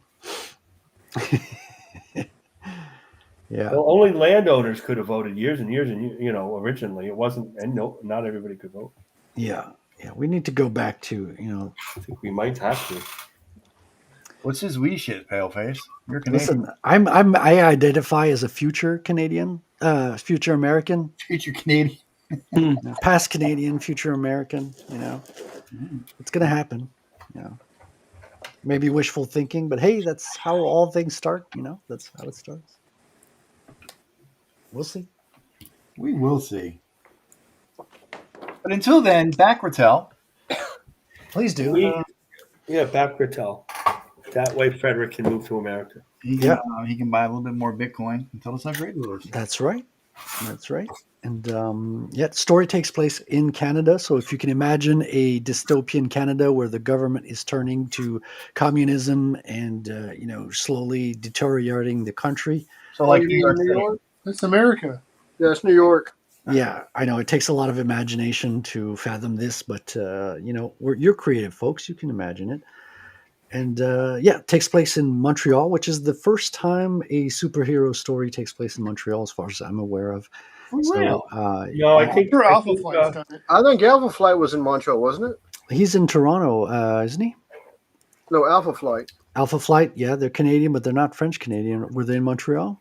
I don't think they do a fight in Montreal. I thought that Spider-Man 119 or 120, Spider-Man fought the Hulk before Gwen Stacy died, was in Montreal. Could be. I mean, these are one shots, but the bulk of the story takes place here, and it's a fantastic city. Some of the X-Men films were filmed here. A lot of scenes that take place in Paris in the story were actually filmed in the old Montreal. So old Montreal looks, by definition, old, right? It looks like Old Town. Kind of in the name. European style. And Montreal is kind of the Hollywood of Quebec. It's kind of the Hollywood of Canada. You get cheaper rates to film movies down here. So a lot of Hollywood kind of come down here for certain parts of movies and scenes and all that. And it's an interesting city. It's got its own unique look. It's got a mountain right in the middle of it. That's why it's called Mont Royal. It's Mount Royal, right? You got a cross on top of the mount right in the middle of the city, defining emblem in the city as well. And a lot of modern architecture too. It's You know, this is the drawstring. We don't really give two shits about Canada, right? Well, I'm trying to avoid talking about Bitcoin because Marcus will get upset. I like Bitcoin. We don't care what Marcus likes. Talk about Bitcoin. I don't want to upset Marcus too much, but I could talk about Bitcoin all night long. I mean, if you guys are curious, Not really. If you got questions, I got answers. That's all I have no questions. There you go. I am curious about you. You mentioned a crowdfunding that deals with Bitcoin. Yes, sir. That's right. What's that? So I use the website geyser.fund. Mhm. And so they are mostly funding Bitcoin projects. So there's a couple of books, mostly books on the topic of Bitcoin. Everything is kind of around the Bitcoin economy. Right. And I'm kind of the first comic book in their space. So I wanted to give it a try. I have a lot of people in the Bitcoin meetups here in Quebec who wanted to support the project, and they want to support it with their Bitcoin. So that was just made a lot of sense to do it that way. So I tried it kind of as an experiment, and knowing that I would have at least a handful of backers as well that would do that. And I mean, it's almost half and half, right? I've got 1,400 on Fund My Comic, and I've got 1,100 on Geyser. So it's That's close cool. to. I like Yeah, that. Yeah, that's great. The guys that's a great idea. yeah, it's an experiment. I'll It's use working out. It's pretty positive results as an experiment. Very happy to see it succeed like that, and it's thrilled to see it. It's Yeah, a few years ago there was this movement that started, and I don't know how it is still today, but it was dealing with shit. What was it? Where shit, I forgot what they called it, but it's basically stuff that you can sell that's on this digital blockchain, and you can sell a product through a blockchain. And I guess they dealt with not necessarily just Bitcoin, but like digital coin. So there was a couple of different types of Bitcoin, I guess. But do you guys know what I'm talking about? Something like where you can take something like a physical product that's digital and sell it as I mean, the ATFs. I mean, AI. UF or something. Yeah. So you have like what they call NFTs, which Yes, is NFTs. non-fungible. Yeah. Those are all scams. Those are all scams. They don't do that anymore. No, they still do it, but they're still scamming people because Uh-huh.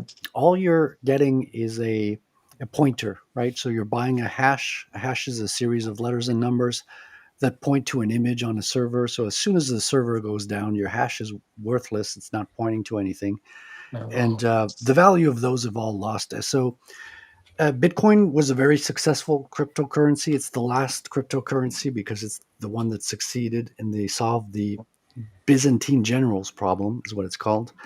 And since then, everybody's been trying to copy it to steal people's money, basically. So what Bitcoin did is they emulated the functioning of gold, and they allowed it. They just basically gave it to the world. So it's completely distributed in a decentralized fashion. So it's controlled by the mass of its users. So it's like thousands of people across the world who are running the program on their computers make it work. Now, all these other scams are trying to emulate. They're so basically copying the software, selling these coins, but they're all what we call pump and dumps or rug pulls.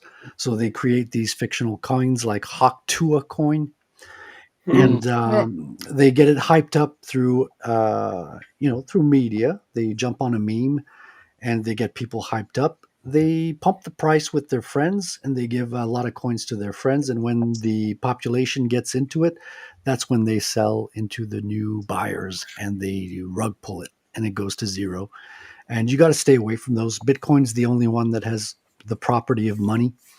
It's the only one that emulates gold. So in the Bitcoin space, the crypto word is a dirty word. It's equal to shitcoin. So we stay away from those. Yeah. I see. Yeah, that makes sense. All right. Yeah. Interesting.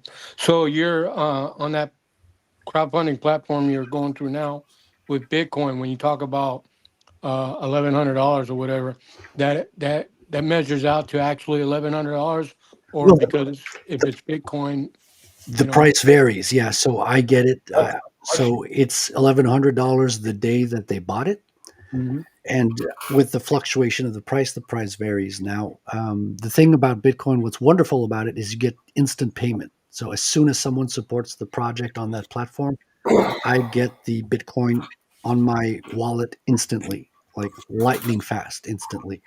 Whereas, Kickstarter or Indiegogo, you have to wait after a certain period. I mean, Fund My Comic is very fast. You get it like the week after. So it's very, very fast, but you still have to wait a week. With Geyser and Bitcoin, you get it instantly. Like it's Oh. if you buy something right now, I can go out to the store and buy something if I wanted to. Like Oh. it's instant. Now, So and like you mentioned that Fund My Comic, like if you have a $500 goal that you're looking for, mhm. but you're up to $1,400 now, do you have access to that money because you made your goal in a certain time? Or Yeah, Fund My Comic pays out on the weekly. So I got paid the initial funds early a while back. So they're all transferred to my bank account, and the payments that people make I get paid like on a weekly basis with Fund My Comic. It's one of the best ones, to be honest. Fund My Comic is really Yep, top notch. I used it to save my campaign. I've been hearing a lot about it. That's, Yeah, no, highly recommend Fund My Comic. Absolutely. Yeah, like I said, it saved mine because Indiegogo screwed me over. Hmm. Mm-hmm. Yeah, and Luke Stone is very trustworthy. He will Yeah, also he's great. He's fantastic. and he'll defend your campaign. Like if you get attacked for like stupid copyright reasons, or if people try to cancel you, he's not going to jump on the, he's not going to kind of like jump to conclusions and cancel you just because somebody complains. He's going to take the time to examine the situation. I mean, famously, like the company behind Warhammer wanted to stop JDA from doing his Space Marine comic, and Luke Stone took a good hard look at the situation and concluded that Space Marines is a generic term and that JDA was not infringing on Warhammer specifically. He was using the generic concept of Space Marines, and he decided to protect them. And JDA just generally infringes upon humanity. well, see, yeah, I think he's guilty of higher crimes, but it just shows to you how much Luke Stone will protect people. Luke is great. Yeah. Yeah, everybody likes Luke.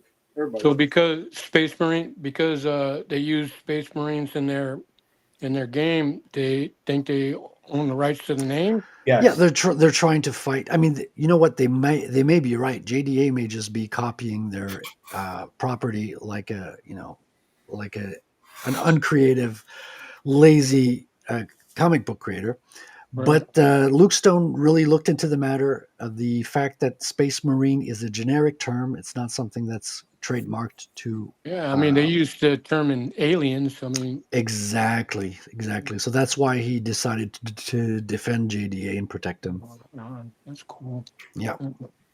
I'm not saying this in defense of JDA, but to show you how much Luke Stone will look into projects before considering canceling somebody. And if you do something illegal, you will be taken off that site. It's not 100% defense, but he will take careful consideration before taking action.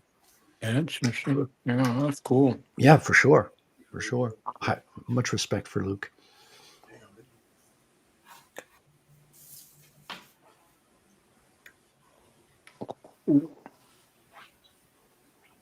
So your girl, Razum? Yes, sir. Razuma, is she a dancer or a stripper or anything like that? Or? Well, she was brought up as part of a psychic program, so she basically is almost like a slave to the government, right? They just like a breeding program to create psychic spies. So for working for the government. Now the Soviet Union fell, and these programs were, officially disbanded, but that's just the official version. In reality, they just got shuffled around underground and sold to the highest bidders. So they were, being shuffled from cartels to, all these underground kind of projects. And eventually she fell under the control of the evildoer of the story, who's called Bankman, who's kind of like a catch-all arch villain to represent the banking industry in the story, right? So he's owner of a banking system, very much affiliated with the government and powers that be in Canada here. I was just the reason I was asking about it is because of her costume. Those big pom poms on her shoulder. Is that just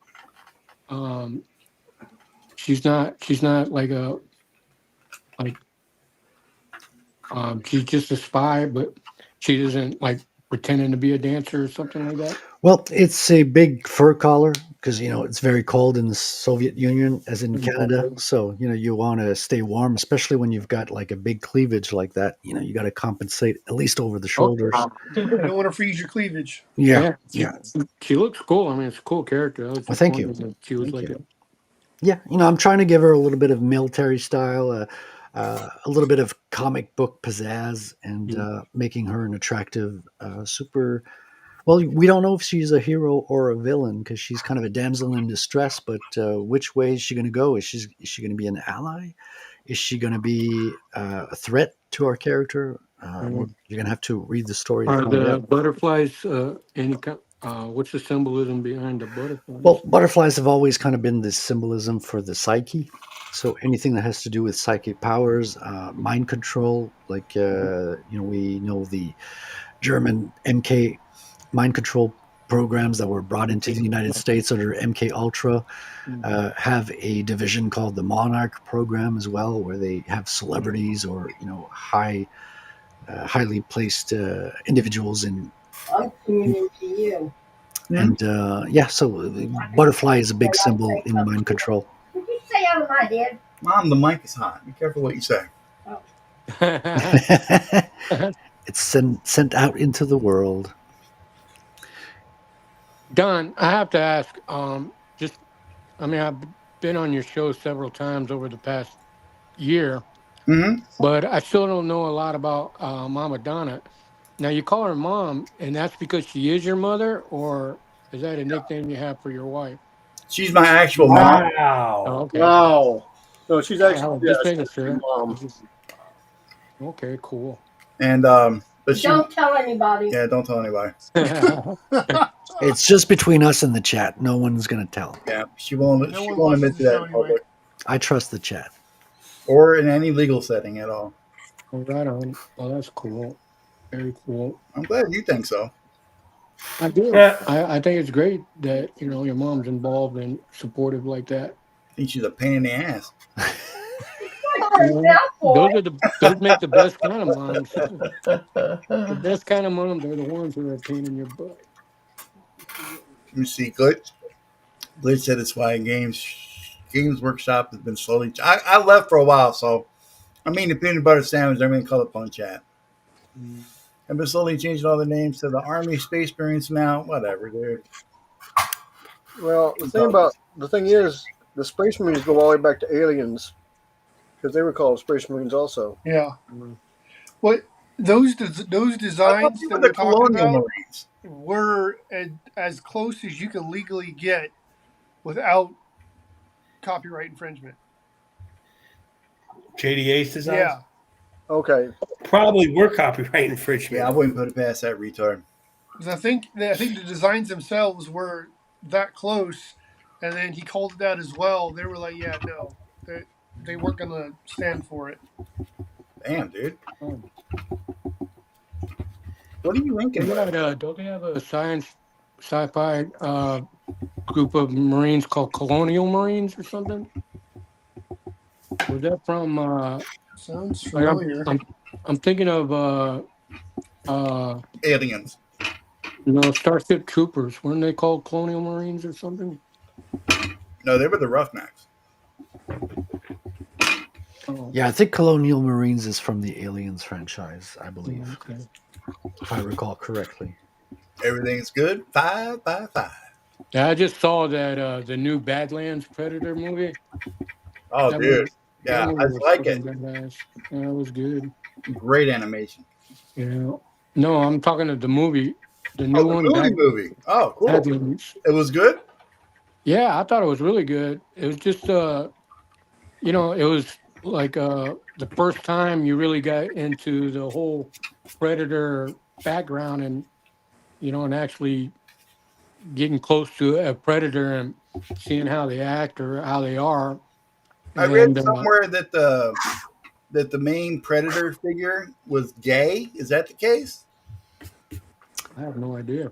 Yeah, that's what I thought. Yeah, I don't think it's the first time we get close to the Predator. I mean, I was watching Chris Hansen's show back in the day, and we got really up close to a lot of Predators back then, and got to learn how they function and stuff. I think that's a different kind.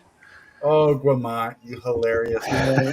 Unfortunately, those are the real predators in the world. Oh, Like okay. the piece of Did shit. y'all see that meme of the kid dressed up as Predator? And he's all like, "Yeah, I'm a child predator." And the dad's all like, "Yeah, I think we need to come up with a new name, buddy." Why no, Duck Bacon? I haven't seen that. Hilarious. Thanks for ruining the anticipation of it. Wow. Yeah, no, that's hilarious. I love the way kids are. I've seen a few of those memes where, just the funny things that kids say. Mm-hmm. What I hate is when they say something like that, and you have to remind yourself that you're a parent, and that you're not supposed to laugh at it, Oh, yeah. Mm-hmm. knowing full well what they said was hilarious. Mm-hmm. Yeah, well, I can't help it. Like my daughter she'd be like, "Fuck you," and she's only 3 years old, and I'm supposed to be like, "Oh, 3 don't years say old. that," but I'm laughing Damn. my ass off. I'm like, I hear what Right. she's saying. Where did you learn that language? You, all right? I learned it Oh, by shit. watching you. I get blamed for that whether I'm in the room or not. Yeah. It happens. I remember there was one time, and I think I was like 11 years old, and my cousins were over. We used to live in St. Mary's County back in the woods, of all places. So it's me, Dad, Uncle Jerry, and my two cousins, Jerry and Tim. We're down there, and Dad was doing something with a fence post. He's trying to move it and everything. And I had been hanging out with Jerry and Tim all that day. They're much older than me. They say a lot of much older kid things. And Dad's grunting and grunting, trying to get this thing out. And I looked right at him. I said, "What's the matter, Dad? That cocksucker won't get out of there for you?" Ooh. He looked at me. He said, "What'd you say?" Well, first he should have said, "Well, yes," and then smacked you. I said, the little cocksucker won't move, will it? He says, "Where the hell did you hear that?" Jerry Lee and Tim were already running. They knew what was coming. I said, "Jerry said it. I thought it was all right." Dad said, "Don't ever say that again, especially not in front of your mother." Yeah, no doubt. I remember an incident I had like that when I was a kid. I was playing an arcade game at the theater, and my dad, my dad's military also, but he was standing behind me watching me play this game, and I was with my little brother at the time, and I fucked up on the game, and I went "fuck" with my dad standing behind me, and then when I realized he was standing behind me, I went on this. I couldn't stop cursing. It was like I went "fuck," "oh shit," "oh fuck," "oh god damn it." You might as well just go for it You all. don't My really dad want looked to at leave me the like, "What beast. the fuck?" Kind of hard to put that genie back in the bottle. Yeah, it was bad.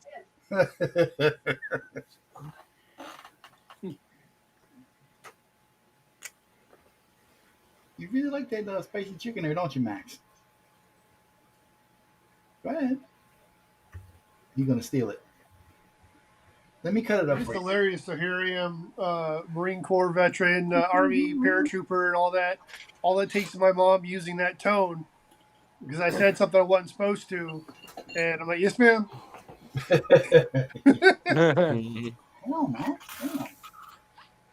Look, you already got this stuff over here already cut up. Why are you trying to take my chicken? Because it's yours. Pretty much. Mm. I discovered this cat likes roast beef, likes sugar beans, likes everything that I eat. Funny how that works. Yeah. There you go.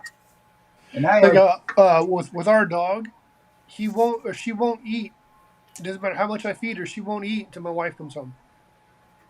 Oh wow! And then it's like she has to be in the room or something before our dog will eat.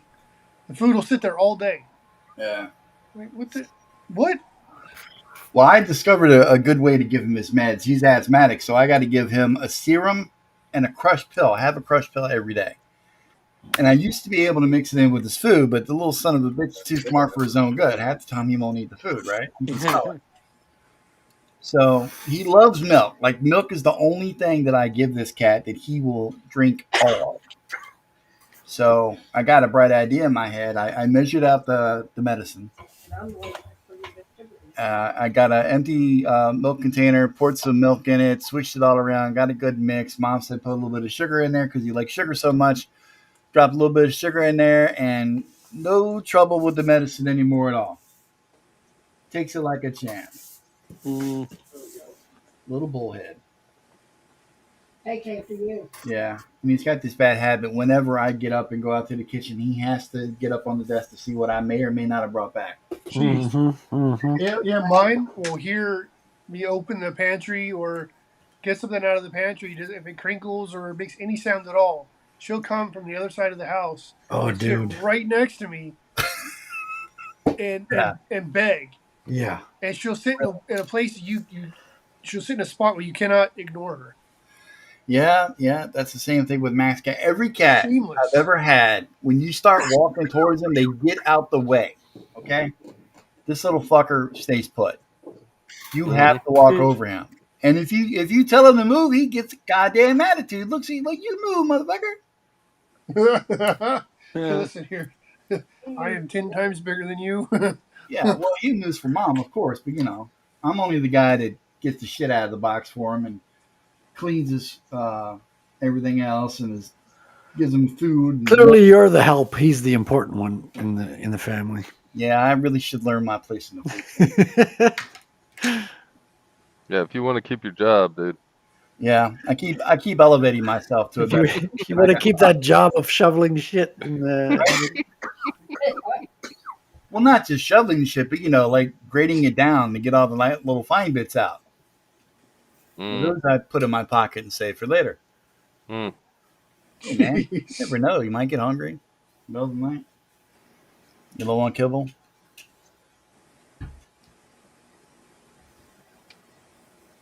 I'm joking, people. I don't really eat shit. I think you were telling the truth the first time. Don't really eat the shit. Hey, if we need to, we can ask Mama Donna. She won't lie to us. She'll spill the beans. You guys still think she's real. That's the fun. Hey, she likes my Facebook post, so I don't care if she's real or not. Oh, God. Go ahead, Mom. Go ahead. Tell him. I love them. Aha! Been champing at the bit for fucking 3 days. Make sure when John gets on, you tell him I love his Facebook post. He's the only one that'll post up there. I'm like, he sees the heart and who it's from, right? I don't care. I want to tell him. I'm just mildly jealous. Well, see, it comes under my real name, not Mama Donna. Yeah, well, I mean, it's as close to your real name as it's going to get, Donna.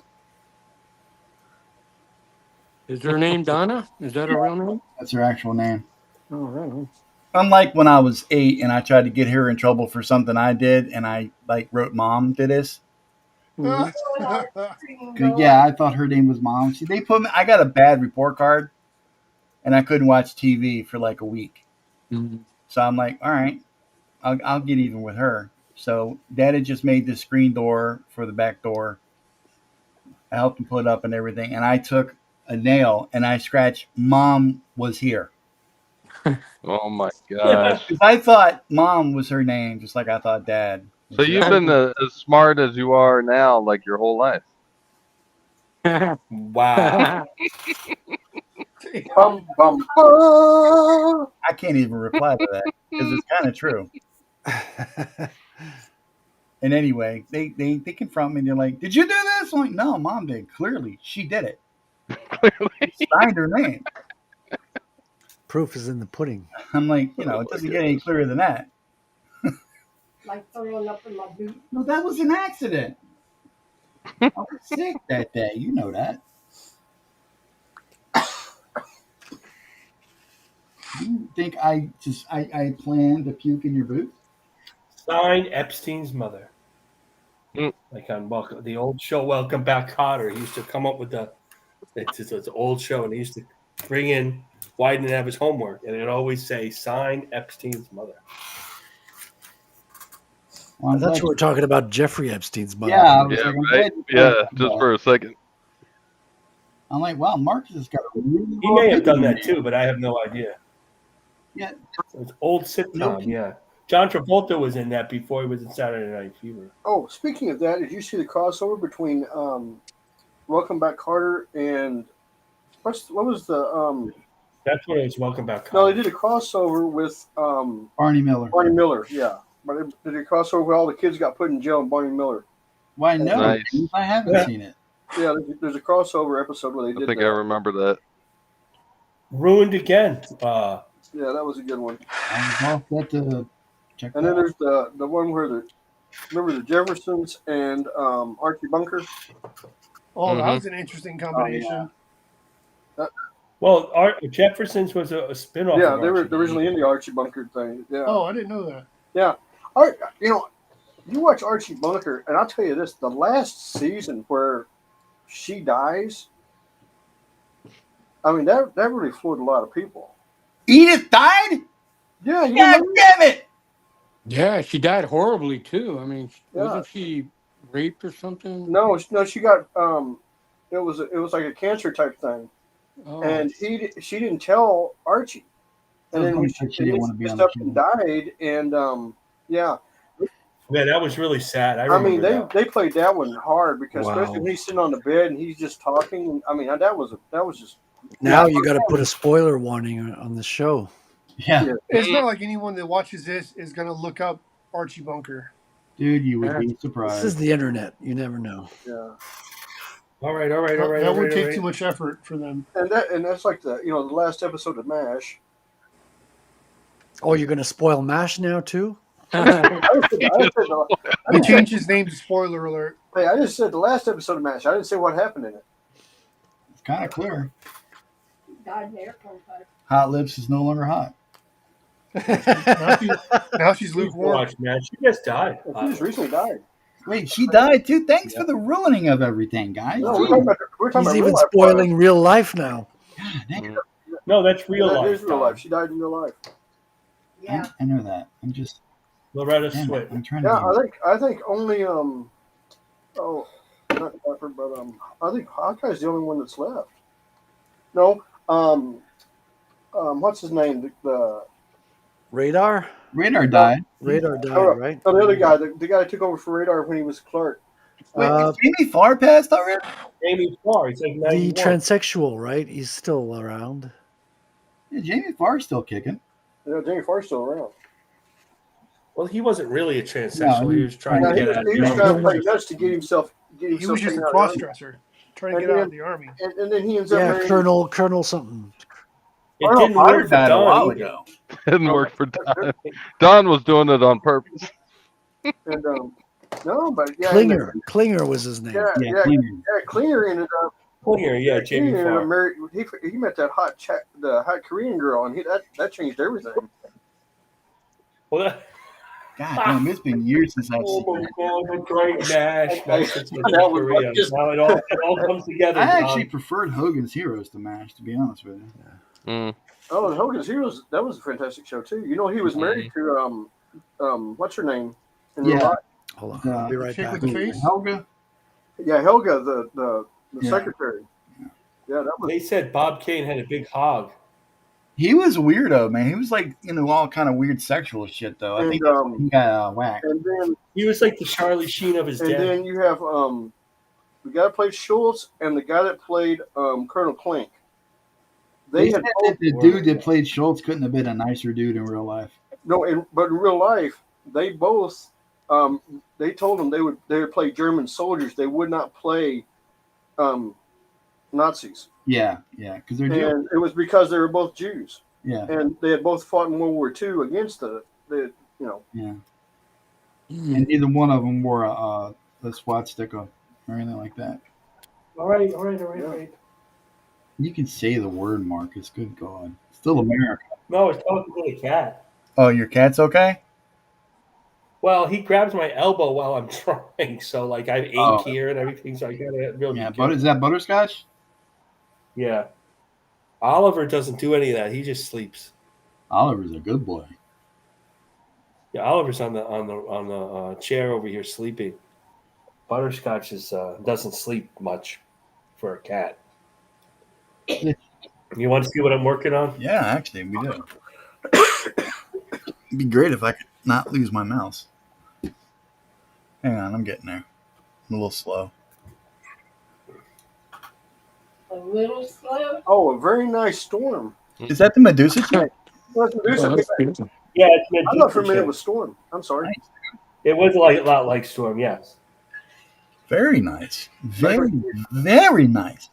Back when she had the mohawk and everything, Might be the sexiest broad you've ever drawn. Well, I put the snakes on instead of the I mohawk. was saying, you put the mohawk on her, it's a beautiful Storm. But yeah, that's great work. Looks good. Looks good. Thank Who is that? Who's that? That's that character, Frederick's character. I forgot he stepped away. Black Aurora. Widow, I think you called it. No, I'm just back here. Yeah. I thought nobody would draw her, so I drew her. He heard us oohing and on and come running back to see what was up. Well, we'll show it again when he comes back. I'll get my I'm here. I'm back. And well, it wasn't meant to be. It is based on. It is looks like Storm, but it wasn't really meant. I did see her. I thought her mohawk could be turned into snakes. Yeah. You know his character. There's this new show that I saw on YouTube called Dispatch. Have you guys seen it? No, is that good? Yeah, it's a based on game. I thought it was a it's a game, but it's got like an animated version of it that's mixed. It's like a game. I haven't But seen the it. character, I've seen stills from it. It looks gorgeous. yeah, it's really really well done. I mean, Did you see the the animated part is preview? good. You see the preview to Hades 2? No, I don't even know what you're talking about.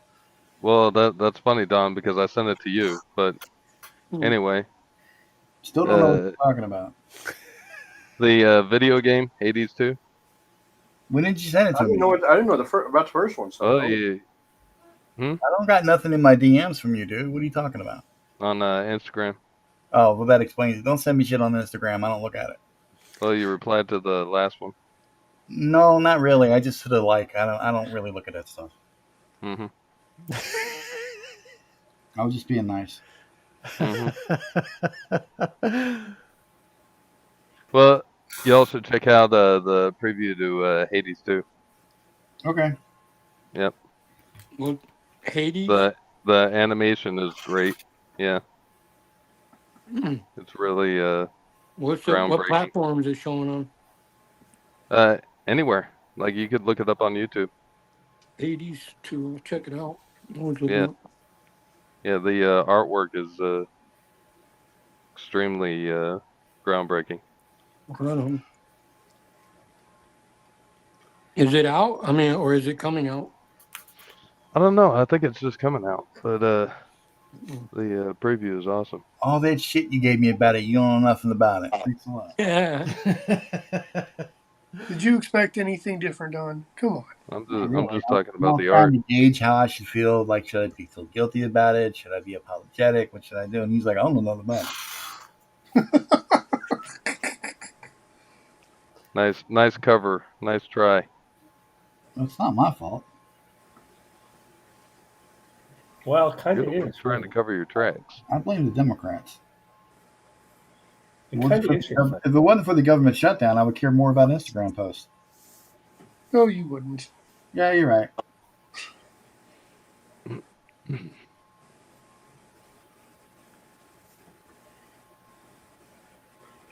So this Rattel, does he got like is his outfit set? Like I notice it changes a little bit. Yeah, I mean, this is the first issue, so prior to it, I was doing a lot of illustrations and trying stuff out. Oh, okay. And one of the things that I dropped was I gave him like little ears. Like I noticed a Deadpool comic where he had a kind of folds at the top, Yeah. like leather folds. Yeah. And I incorporated those in and took them out in the first issue. And I got a lot of pushback. Like people were like, no, you got to bring him here. And everyone who was doing like fan art of Rattel put the ears in. And I was like, okay, well, I've got to give him ears back. So luckily, he gets his face mask ripped apart in the first issue, so it gives him justification to make a new one in the second issue. So the ears are coming back in issue 2. Spoilers, but we're spoiling everything tonight, so might as well. Yeah. Part of the fun. Yeah, exactly. Well, by the way, the Death Star does blow up twice. Wow. Mm. I'm sure everyone's given up on Star Wars already. It's like no one cares about Star Wars anymore. Well, not the original Star Wars. People still care about that. You got to get the Harmy edition. Did y'all watch the Campbell interview with Mark Miller? Not yet. I haven't. Yeah, on my list. he mentions his hatred of the new Star Wars. Yeah. Did you guys see the anime, the Visions? I think it was. Oh God! Some the of those first were episode pretty was good. great. All the rest of them were gay as shit. There's like 2 or 3 where they had really good anime in there. The first one with it's like Japanimation kind of thing. Yeah. The black and white and the color on that was great, dude. Great story, great everything. I mean, there's a great But the rest of fan it was- art of like I think it's the X-Wing it's called or something like that. Yeah. Like somebody made a Japanese looking Japanimation X-Wing cartoon, and it is mind blowing. Like There's, LucasArts I think the first 1 or 2 that had the twin Hey, siblings Maromi. in there. LucasArts could never make something like that. Like That was pretty awesome. They've lost the plot. You guys see Daniel Warren Johnson's stuff that he did back in the day before he got to be famous? He did some not X-Wings, like A-Wing fan art. It was like a whole story. Super good. Super good. Did he kill somebody from Did he kill? Have Batman kill Antifa? Ice in it or what?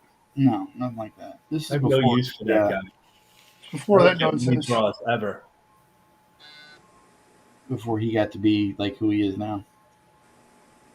But Back did when he that- was still truly independent. Antifa's a terrorist organization now.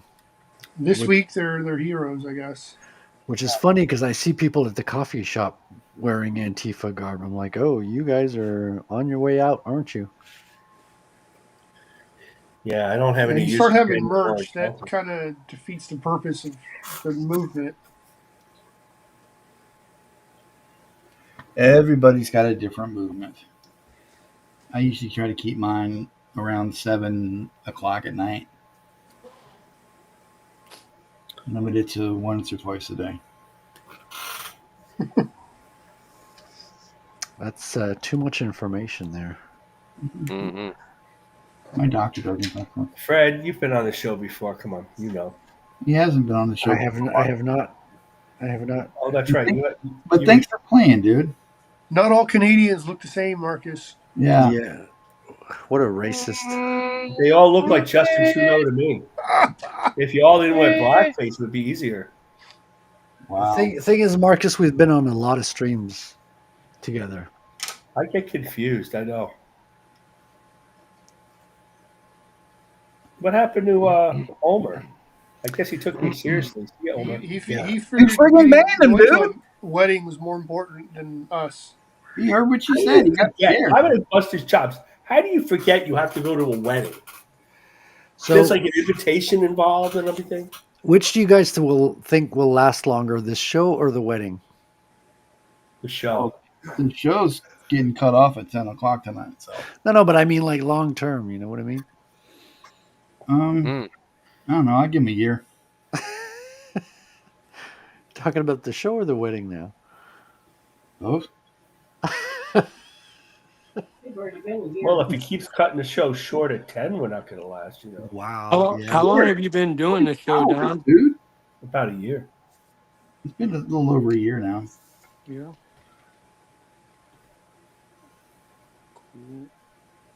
And yet it doesn't get any better. Gee, thanks. Yeah. I'm talking about me, retard. At least your I'm mom the- likes me. I'm the obvious problem here. Amen. Thank you, Mom.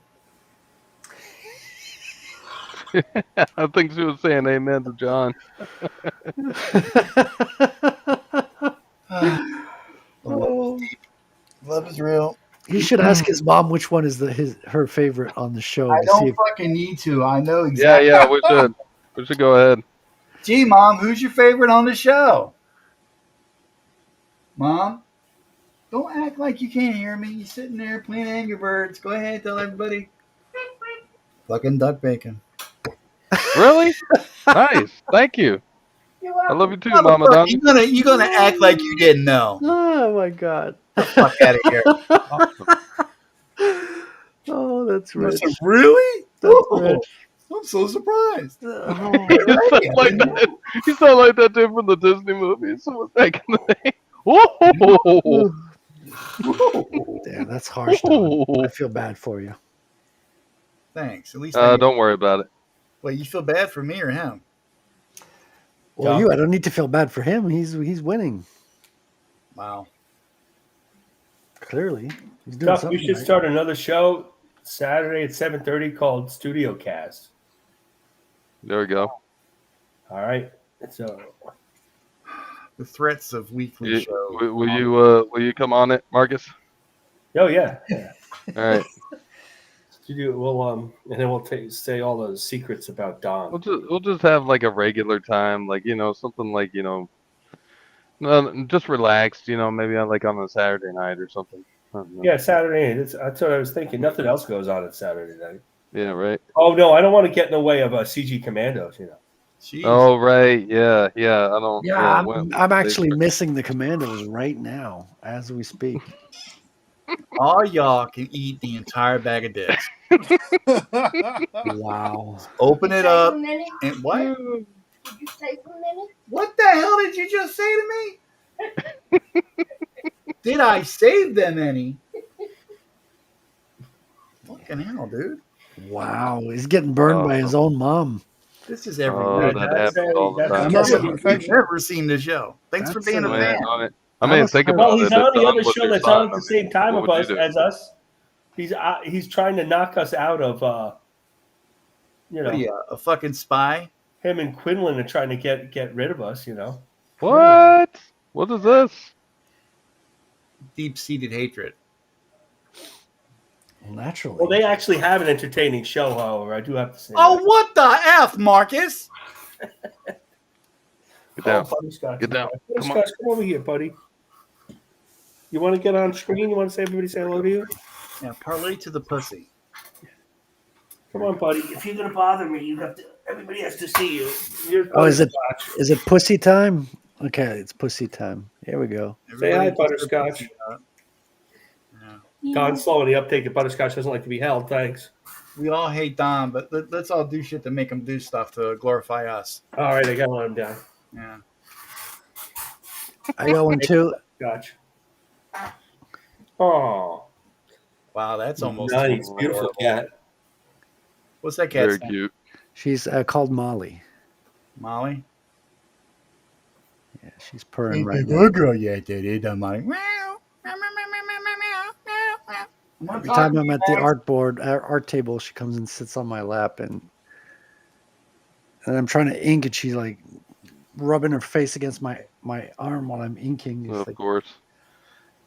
what are you you're doing? busy? I want It's just affection. their job. so cool. Right.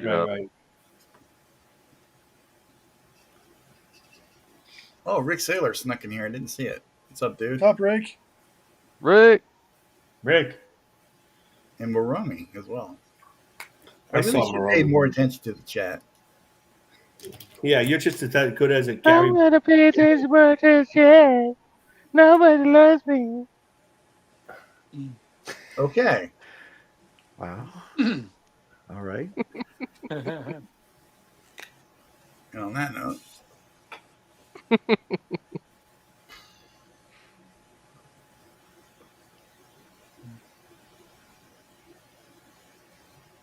Apex says keep his ears.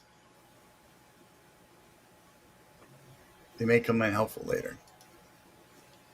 What's that mean? Keep his ears? I don't know. Is that Talk about code? Mattel. Oh yeah, the ears. Yeah, everybody loves it. Everybody says it's coming back for sure. Definitely. Yeah, I've been getting a lot of feedback for that. But yeah, I mean, the original costume kind of looked a little bit more like an Iron Man suit. He had a kind of motorcycle helmet on top of his head, and he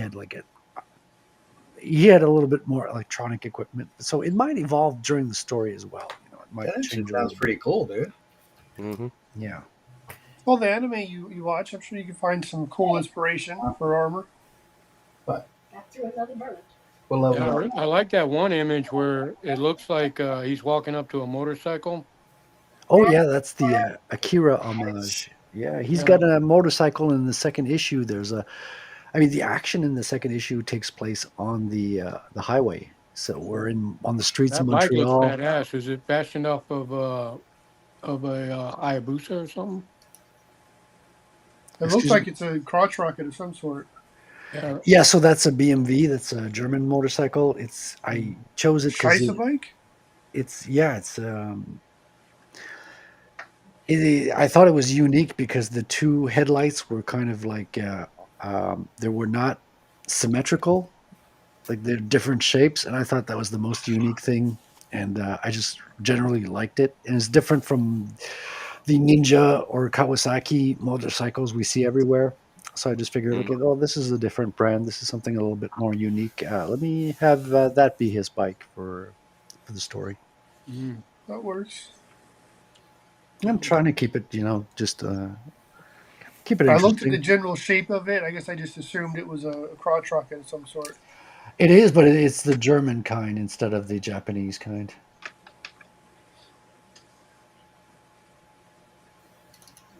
So I got a German, that's my dad. Hmm? And daughter German, she could follow up. Yeah, the airplanes and stuff. Dad used to do little models of that stuff. Yeah, I mean, German engineering is renowned. Yeah, my dad used to put together like the Messerschmitt fighter planes and the Focke-Wulf and stuff like that. Super good at it. Yeah. Oh yeah, yeah. I mean, I've got models of all the most important vehicles in the story. So the trucker's got his rig. I've got a toy model of the rig. I've got a model of the motorcycle. I've got a helicopter that's coming in book 2. So I want to make sure I have those as reference, so they always look top notch. And I like to draw from observation, not just like drop in 3D assets in a file. I think that's kind of lame. I mean, I'm not shitting on it. It's just it's not what I like to do. But yeah, I've got a handful of models that I keep around for all those elements in the book. How far along on book 2 are you? So book 2 is just started. I've written the first draft of the story. So the first one is 24 pages. I've got an extra 8-page supplement I'm going to be adding in the book, but the main story is 24. But the second issue is going to be bigger. Like I planned on doing it a 32-page, but when I wrote the script, it came out as 42 pages. So I might stick with the 42 pages for book 2. Nice. A lot of action. And I just found that 24, I had to cram a lot of stuff in 24. Like a lot of the scenes were cut down by half, which is not always a bad thing. It keeps you succinct. Like it makes you focus on what's important. Yeah. Instead of just wasting time on the page.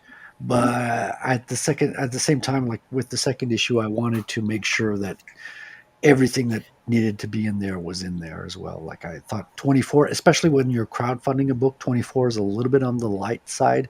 Most people are like anywhere from 32 to 48 pages generally. So I figured, okay, that's what I'm going to tend to with the second book there. Very cool. And are you planning on doing like more than 2? Like, is this going to be like a whole series? Like, Yeah, I mean, initially I was like, I'm so in love with the project that I want to go on forever. But at the same time, I can't expect people to hop on board to an infinite story kind of a thing. So I'm keeping it to a 4-issue arc to start with. So I'm Nice. making a 4-issue. I call it the electric arc. And if all goes well and I want to continue, I'll build on top of that and continue another story. And if it's for some reason I'm bored with it, or I have a better idea, or I want to move on, well, after 4 issues, it's going to be an appropriate spot to move on. So I figured it's a reasonable, length of book to kind of promise. It's Cool. a promise I can keep. In other words, I can dig it. yeah. When I was younger, I was overly ambitious. You want to make everything the most grandiose, amazing thing that's never going to go out. And then, you get life experience and you realize, okay, well, What the hell was I thinking? you want to take baby steps. You want to, Yeah. bite off what you can chew. And, so with my infinite wisdom now, I'm kind of limiting myself a little bit more to, something that's manageable. So who's like your biggest influence? I mean, in terms of art, Well, yeah, like kind of like the whole thing. I mean, my favorite artist, again, as I mentioned earlier, was Silvestri. Right. But then again, I'm not trying to emulate his style. I get a lot of inspiration from Todd McFarlane. I think he's one of the most generous authors when he goes on interviews and talks about stuff. Right. He just very generous with his advice and stuff. Like I remember him saying, like, you want to, really leave your mark on a title, you got to do 50 issues of something. So my idea was to do 50 issues of this, but it's not a monthly title. It's an independent book. It's not the same thing. I'm probably going to be dead before I get to the 50th issue, Yeah. to be honest. But yeah, at the same time, like writing is something else. I'm learning to write for the first time. I mean, I've written all my life, but I've never published anything. So I've always been like in the draft. Mm-hmm. I'm used to writing kind of scripts for comics, reading a lot of books on screenplays, comic book writing and all that, but never published anything prior to maybe a short in Anvil magazine last year. That's wrong. So this is new for me. So I'm really digging, learning, writing, and bringing it to fruition. And Did you find that the story came to you easily, or did you have to struggle with it?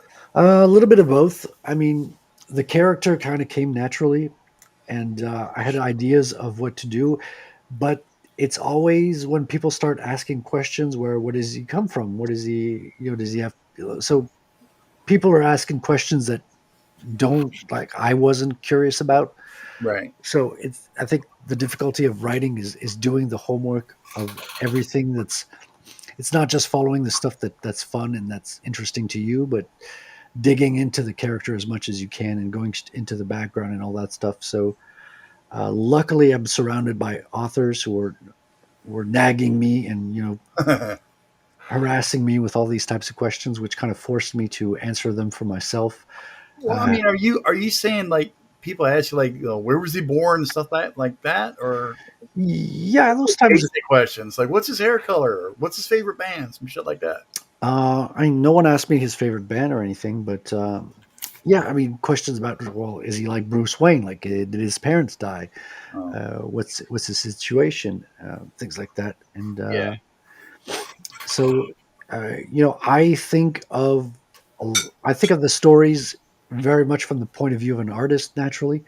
So I think of what I need to know to draw the story, but readers want to know more. Readers Yeah. want to delve into the background, and so that's what's pushing me to become a better writer, I'd say. And every time I go on a stream, people will ask questions I didn't think of. So that always pushes me. I do a lot of art streams where just people in the chat will ask questions, and I'm like, well, I didn't think of that. And then in the following days, I'll get answers for that.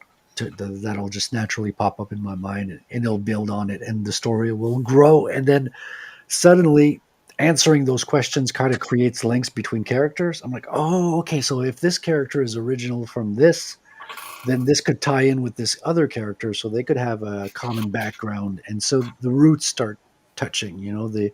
The characters' relationships start building. So Yeah. for the first book, it's kind of simple because it's an origin focused on the main character, and a lot. The second half is a lot of action scenes. Sure. So it's relatively simple to put together. But at the same time, during the time that I was drawing that, I really dove into the background and learned more about my own characters as I was drawing them, answering questions for myself, and just pushing myself a little bit more as a writer. While you were writing your script, at any point in time, did you start to discover that the story and some of the characters started kind of dictating to you how things were going to go in the action? Um, that's a good question. I don't know if I felt that so far. I think it's starting. Like, during the writing process, I guess a better way of saying it, did anything that you wrote, did it feel like it surprised you in a way? Oh yeah, yeah. Well, you don't have to give specifics. I don't want to ruin the book for anybody. I was just, wondering. Because I know with my own writing, as great as it is, I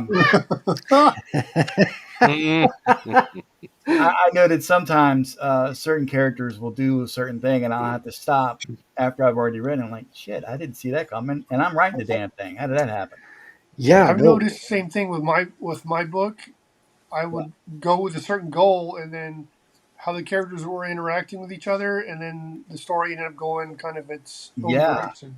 Yep, exactly. Pretty much. Yep. Yeah. Now, design-wise, you were saying that you were inspired by a lot of Deadpool. So it's a mix, kind of like I was just in the first days. I was just thinking back on how much I love to read Amazing Spider-Man. Right, the superhero amidst the skyscrapers, and he'd have all these flashy supervillains fighting, right in the middle of the city. So that was my initial kind of snapshot on which I built. So I was like, okay, what kind of character can I have like right smack in the middle of the city flying around, right? And I naturally gravitated to the idea of a drone because I had been building drones as a hobby. Tiny little drones, nothing that you could stand on or anything. I gotta say, I do like that idea a lot. Yeah, people resonate with it. I'm getting a tremendously positive feedback on the design. I've just gotten a lot of confirmation on the character design. People like it, so that's very, very encouraging. People kind of reference the Hobgoblin or the Green Goblin. That.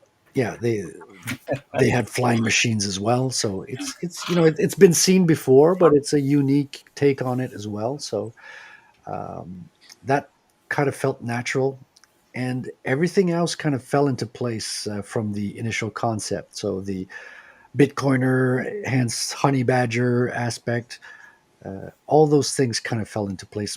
It's the design aspect more than any of the character development so far, because I've only written like the first story is 24 pages. 24 pages is very, very small to actually do any storytelling. It's surprising. Like I've got. So you got to draw it. Yeah, I mean, the drawing takes time. It turns into a friggin' tomato. Yeah, so I'm war piece, which is why I'm looking forward so much to the second book. Like, second book is so the. Well, you got to get over the hurdle of the first book. The first book, you got to put all that groundwork down, introduce everybody there. You got to get it all past the bullshit first. That's what I feel like. The Yeah, the first one book. Like, I can do my Empire Strikes Back. Yes, exactly. Yeah, I think you're right. Like the first book, because the origin story is kind of boring. As a creator, and therein lies the challenge with origin stories. It's like, how do you bring a new reader into a franchise or an IP? They don't know anything about. They've never seen this dude before. How do you make them excited for it and not water them down with a bunch of exposition? Yeah, that's the $1 million question. Yeah. Right. And I'm a first-time writer as well, so this is my first shot at that. So it's a challenge. So I was kind of like anxious to get out of this first issue stage, right? And especially like the second half of the book had to be action because I could not have just a book of talking heads or just a book of origin. Thank God. It had to be like half and half at the very least, right? So at the midpoint, he takes his maiden flight on the board. We are introduced to the big baddies, and then the action slash kung fu fight starts. And then we got a lot of action. I've got a lot of panel layouts that kind of look a little bit more Japanese, slanted panels, a lot of throwing punches and broken windows and climbing and falling off buildings. And, Now, these fight scenes, you mentioned Kung Fu. Are you having to choreograph, for lack of a better word, the fight scenes in advance? Yeah, I mean, I didn't do it too much in advance. I kind of like figured, okay, I've got a fight scene that's going to take place. Basically, the George Lucas strategy of, hey, they fight. Yeah. But when it was time to actually draw the pages, then I made sure to choreograph them for the whole fight to be, logical. So everything had to make sense from panel to panel. So you throw a punch, there's a reaction to the punch. The character gets thrown. He's in another part of the scene. He has to come back. So everything has to be choreographed. But I left that for the last minute, right? I left that for when I was right smack in the middle of drawing those pages. So to leave a little bit of excitement as I'm drawing those pages as well, because you don't want everything to be all planned out 100%. It's good to have roadmap to where you want to go, but you want to leave some creativity right until the final moment, so you have fun and you still get creative input in the storytelling right to the point where you're drawing the pages. Cool. Now, from an artist's perspective, what is your favorite kind of scene to draw? Like, do you like to draw fight scenes? Do you like to draw talking heads? Do you like to draw cool poses? Do you like to draw like bird's eye shot, worm's eye shot, fish eye? Okay, so the bird's eye shot is, I hate those. Those are the worst, and yet I always write them in. It's like the writer part of me hates the artist part of me. It's like, you're gonna have to draw this, you sucker. Because I love looking at them. I love having drawn a bird's eye view of the city. But damn, do I hate drawing. It's a real pain.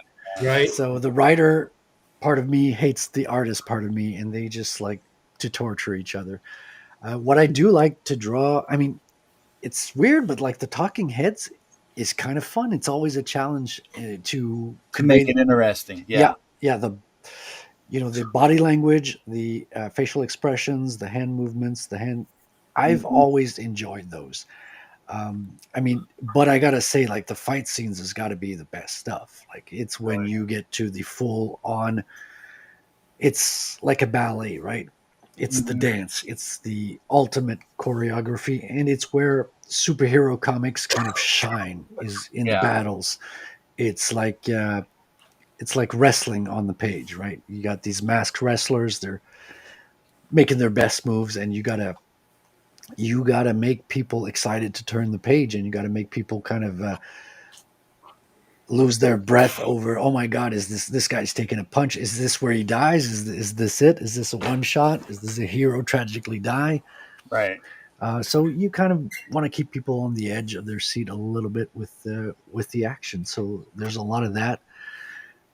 I mean, the fun part is always when you're doing the thumbnail, because in the thumbnail, everything is possible. So regardless, like I have a shot where he's going to meet a landlady to rent an apartment. Like how boring is that, right? But I've got a huge anchor panel where it's just him on the left side of the page, top down walking. It's just the character full shot, top to bottom of the page.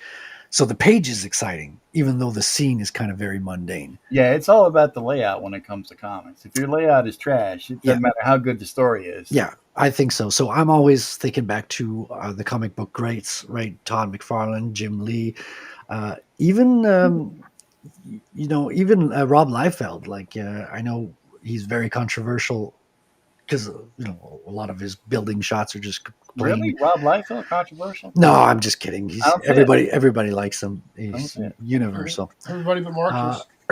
But like, there's something, especially like in most of his books, I dislike, to be honest. I'm just going to be frank.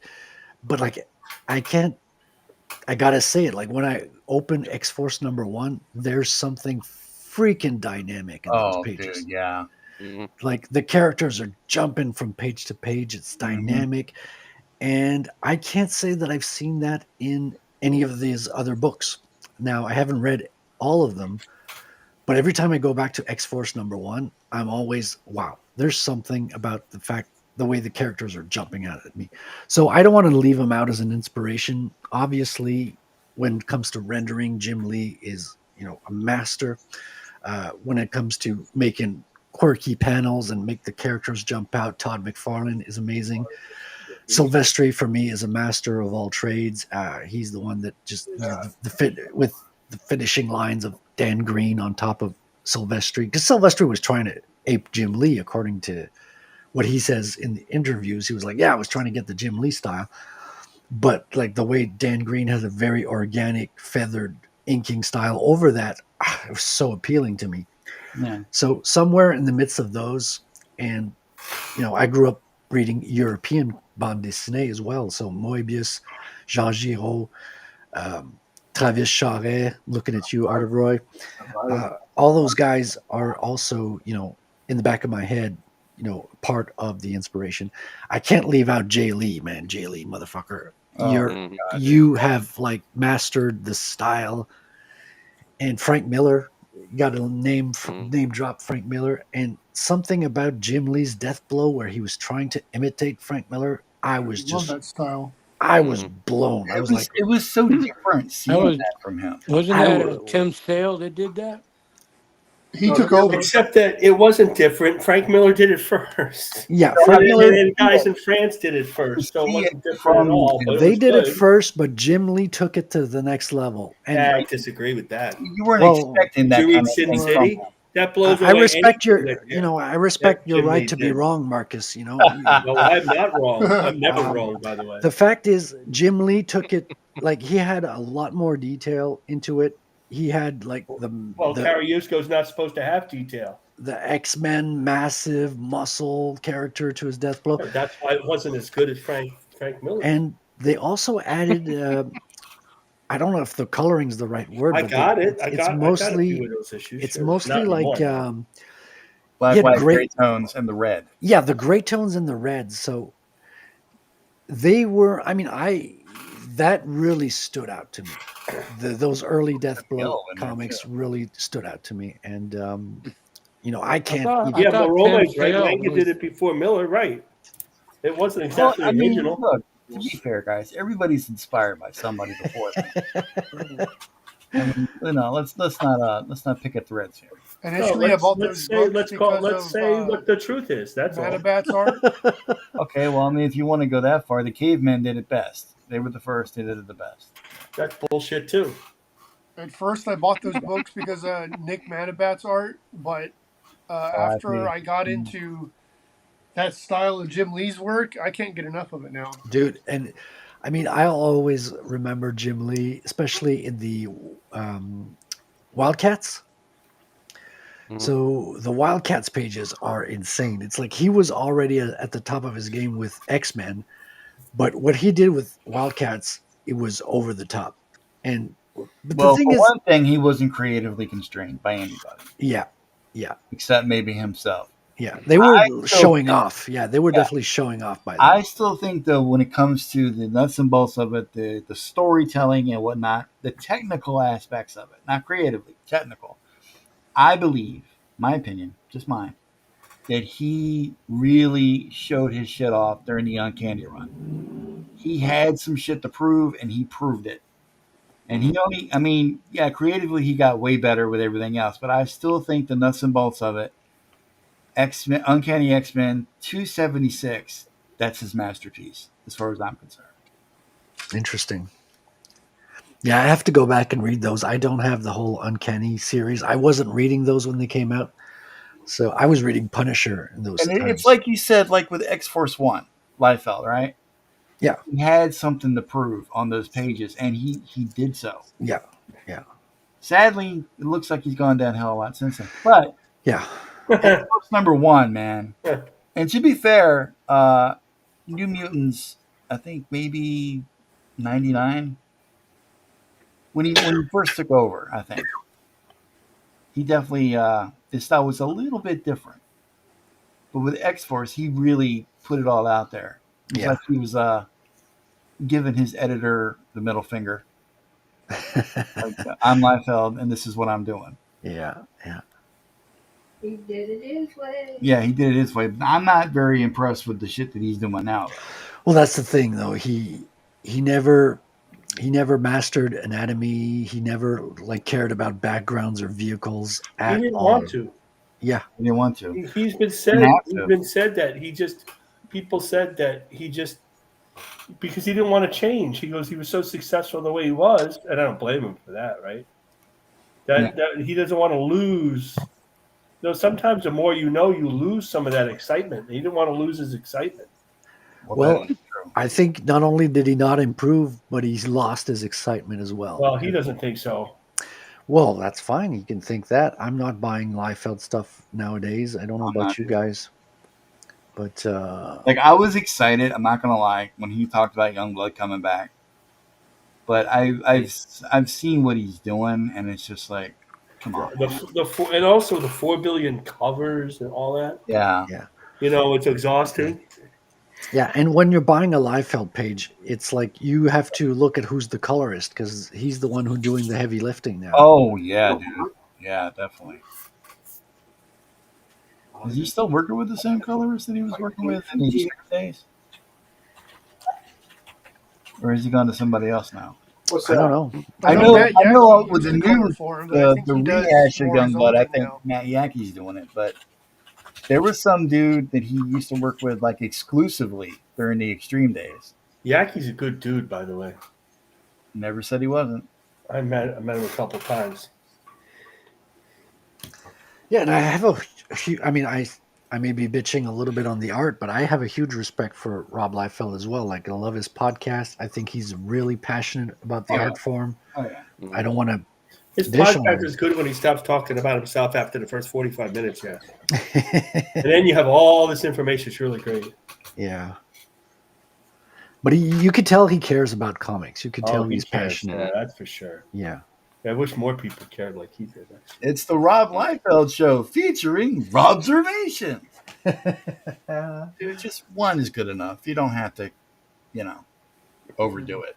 We know. Dude, you haven't heard him explain it? He always explains why he does that. I don't care. I don't care. That's funny. Like Marcus said, I'm right.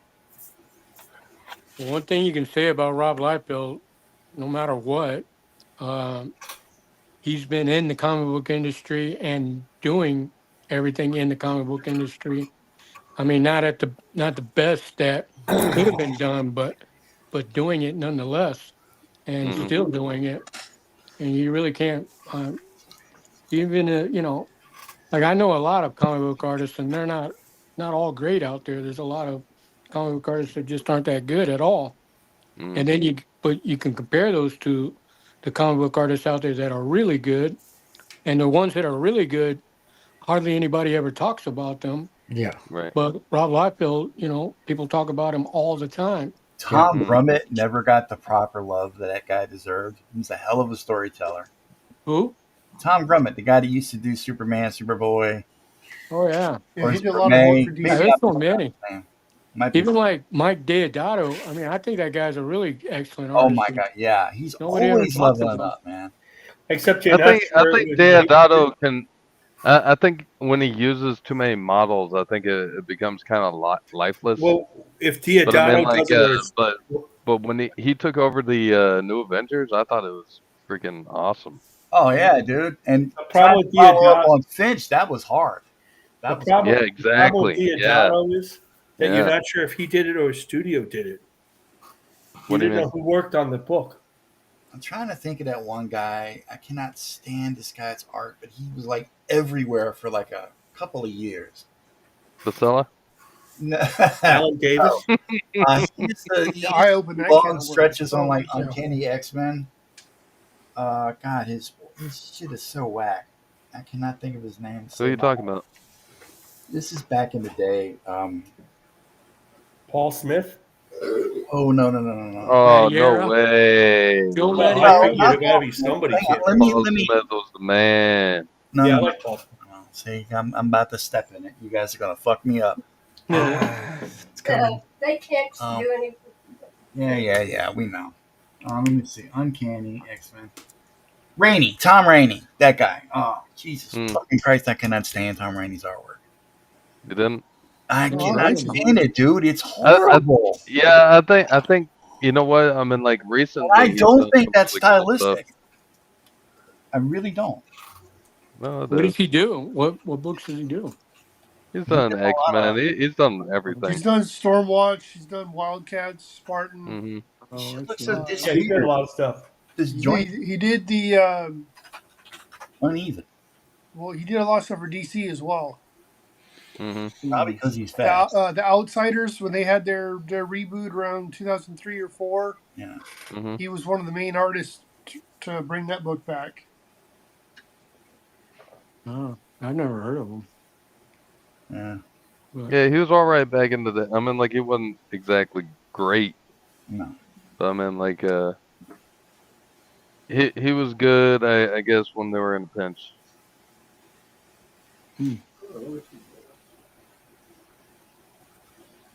Yeah, I don't I know. thought you were going to say somebody real controversial. I didn't think you were going to. That's why I brought up the ridiculous names. No. I didn't think you were going to say Tom Brady. Yeah, well, Why, you like Rainey? no, I don't really care. I don't mind him, but one way I or the don't other.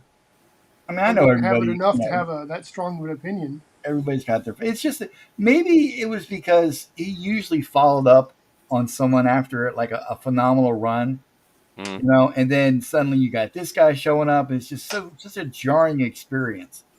Mm-hmm. It's like, oh shit, I went from Michelangelo to fucking kindergarten Crayola. You know what the hell? Mm. It's not a good follow up. Yeah. Well, he's better than Mark Pacella. Yeah, that's true. Hell, for that matter, I'm better than Mark Pacella. I mean, there's a lot of like Maybe. old artists like Mark Bagley, for instance, who's got famous doing Spider-Man.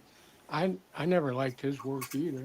Mm. You know? His stuff can be good and it can be terrible.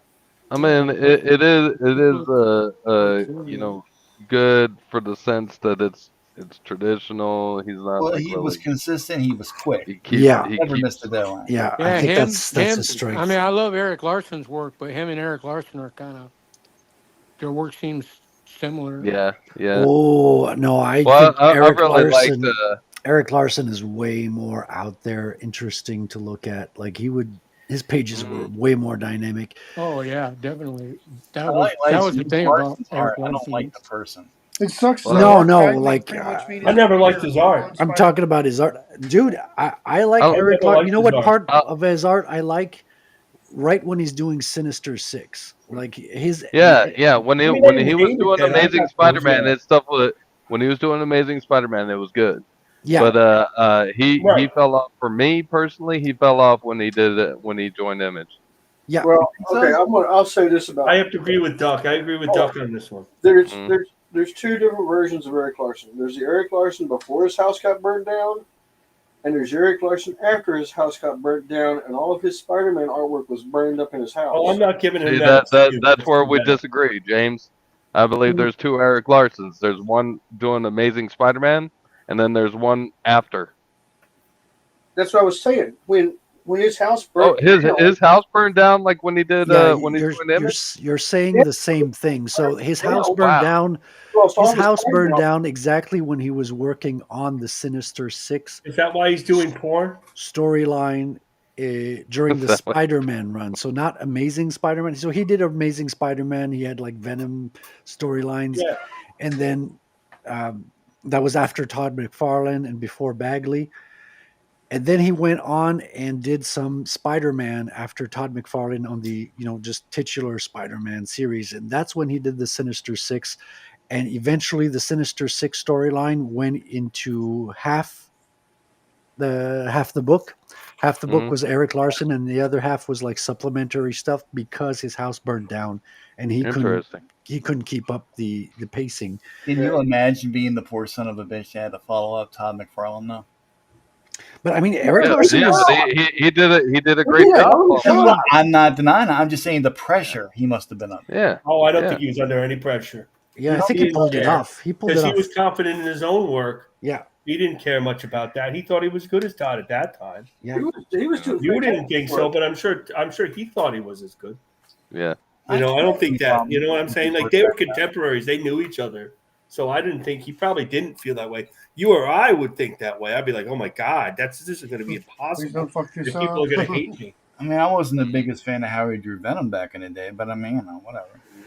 He created the Venoms. He created Venom's tongue, though, Eric Larson. Yeah, I know. I did draw the tongue. I don't dislike Eric Larson's Venom. I think it's fun. He's a fun version of Venom. I think there's a lot of fun in his work sometimes. I don't think he has it anymore.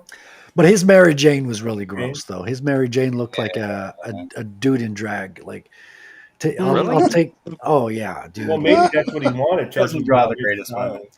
I'll take Todd McFarlane's Mary Jane anytime. Like you could tell Well, Todd, I think we'd all take Todd McFarlane's Mary Jane. right? Anywhere I she mean, wanted to go. Although in some of the panels, man, her eyeballs were way crooked. well, see, that's his flaw. Todd my had gosh. Todd had a hard time with characters' being eyes. picky, man. No, but you're right. I agree. I was thinking the same thing before you said it. Like her eyes was not the best feature, but you know what? I rarely looked at her eyes. Yeah, not everybody was looking at the eyes. I know, a bunch of pervs. She had eyes. Well, I wasn't worried about since it was like, a drawing and like I dated real women. So, it didn't matter. Lucky Marcus. Do you have proof of that, Marcus? Do you have any photographic proof of that? Fix or it didn't happen. Fixer didn't happen. I am married after all. Yeah, that's true. We And know I was, that. So was Rock Hudson. I was dating the same girl when those comics came out, actually. So was Rock Hudson. Lots of weird gosh. people have been married. Doesn't mean you don't like other things going on. I think you're Not telling that on there's yourself anything there, wrong with Todd. that. Yeah, I'm telling myself, you got me. Call red-handed right here on the stream. Yeah, that's right. I'm busted. Whole world knows my secret. I'm a dirty bastard. Don's a furry. Yeah, talking Now you're about, just talking insulting about the all whole these, furry community. all these mistakes that those professional comic book artists made. That was the kind of shit that I found in my book, and so that's why I'm like, I can't stand the work that I did in Arachnus because I had a lot of it. I drew a lot of the anatomy was just fucked up in a lot of places. But it looks so cool, dude.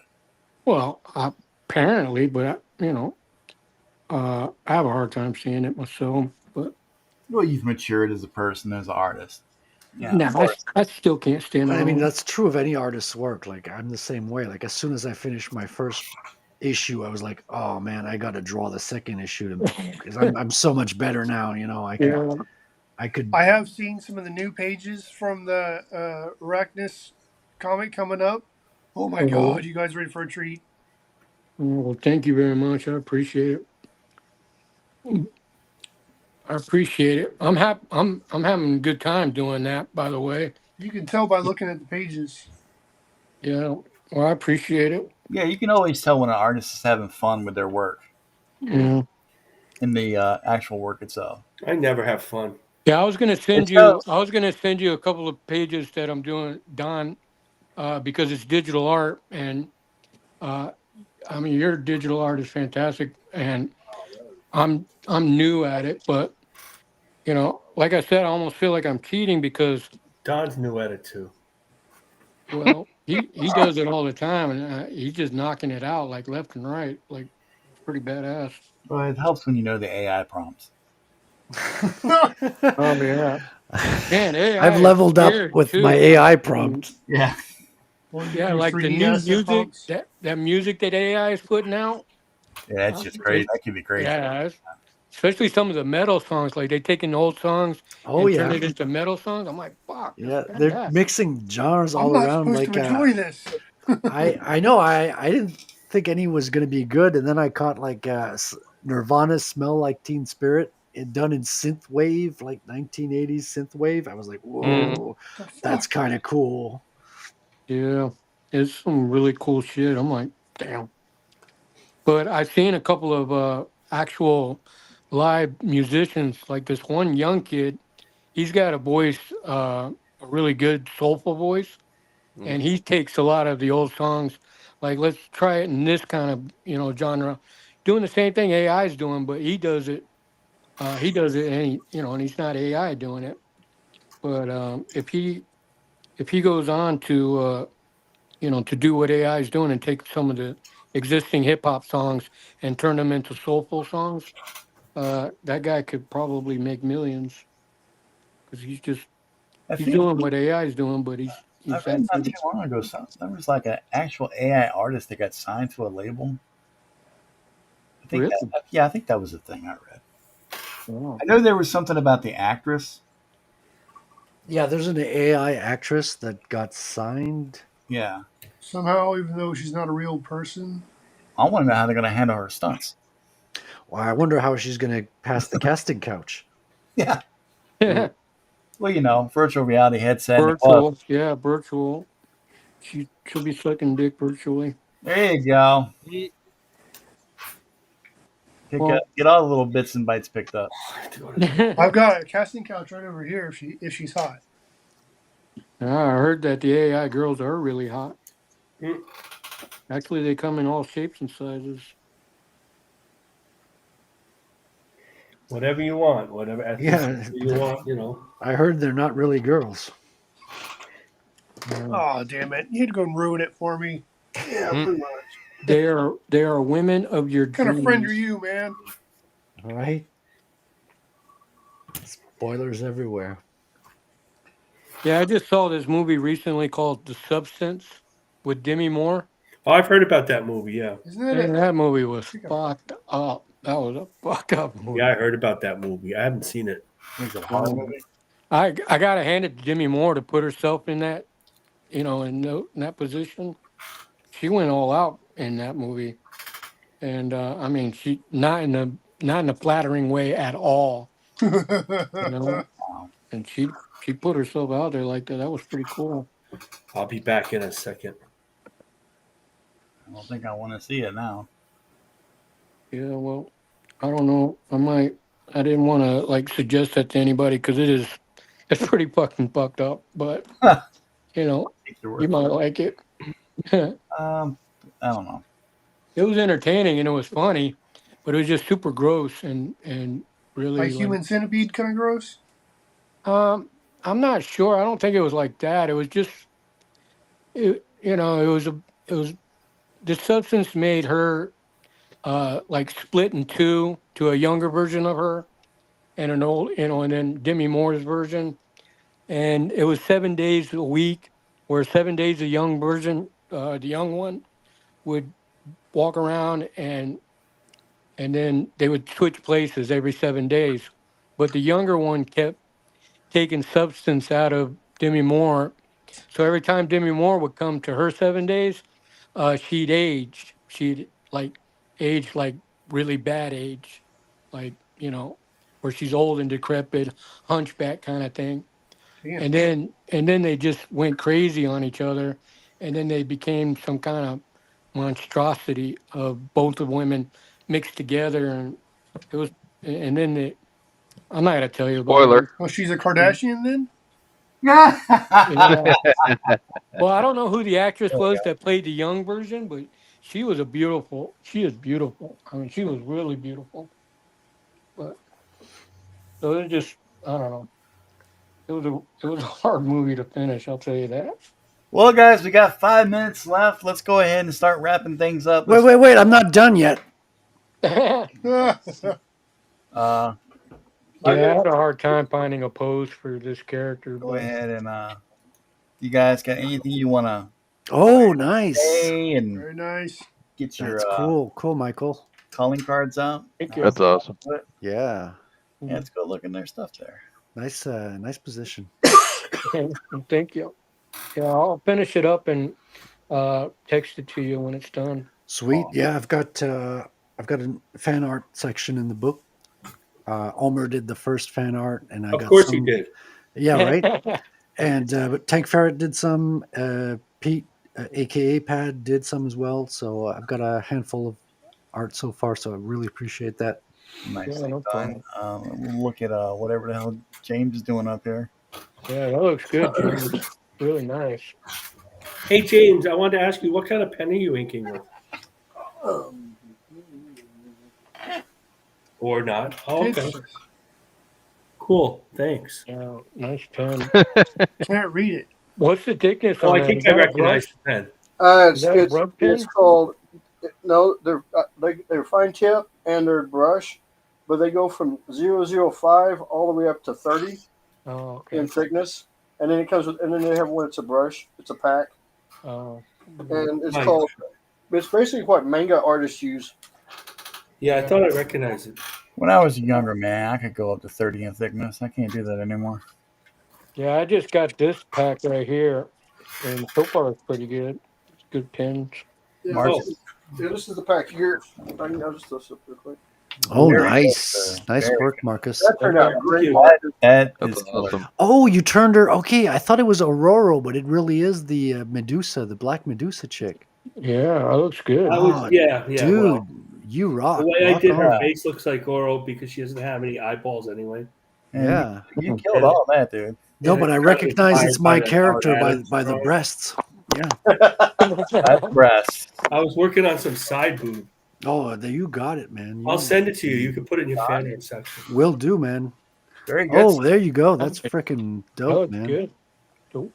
Yeah. Very that's good. Yeah. Very good. Yeah, head on. Duck, you got anything you want to show off? I got nothing. Okay, yeah, neither do I. All right, well, guys, you got anything you want to throw out there to the people? Let them know what's going on. Anything you want to promote besides retailcomic.com? Don't forget www.vaughnsteins.com. You can get over there and get my novels and the kind of book that I worked on and Don worked on. So get over there and pick it up today. And I'm probably going to have a storyline for this by end of next week. So I'll give you guys a hint on what's going to happen by next week. Very cool. Very cool. How's that novel Well, coming? nice talking with you, Frederick, and Likewise. great book. Appreciate that. And I also have a YouTube channel. So on Tuesdays, I have a show called Proof of Comics, where I also interview our talent from the indie space. And I had last week, I had Sean Chen, who's the artist from Marvel Nice. Comics, who now has his Good. own. I love his colors. Yeah, he has Evermind running. Well, I think the crowdfunding is over now, but we got in at the last minute with the show, and it's worth watching. He talks a little bit about writing comics for the first time and how to make a story unputdownable, as he puts it. Nice. I'd like to go ahead and throw out a special thank you to Hal Deer for being the extraordinary moderator that he is, constantly throwing the links out. Like Yes. to thank the chat. Thank Mama Donna, of course. Mama Donna getting last. Mama Donna. Shout out. Shout out to Hal Deer. Hi guys, I love y'all. Good night. Nice to meet you. Can Frederick come back? Does he have your seal of approval? You better come back. Okay, there you have it. Who me? Yeah, you. All right. I'll No, your twin brother Steven over there in Rhode Island. Oh, okay. I know people in Rhode Island. Try to insult you. You make it a good thing. Awesome. All right. I'd like to thank everybody for tuning in. Sorry it's a short show. I'm not feeling that great. I just kind of want to get this done and bug out. It'll be better next week or not. Whatever. Doesn't really matter. Thank you for watching. Good night, Ducky. She really loves Ducky, right? Good night, She really Ducky. loves her. Awesome. Have a good night, Mama Donna. Good night, Ducky. Yeah. Good night, Good night, Marky. Ducky. Thank you. Yeah, there we go. Fucking over. Donnie, Marky, Jimmy. Good night, everybody.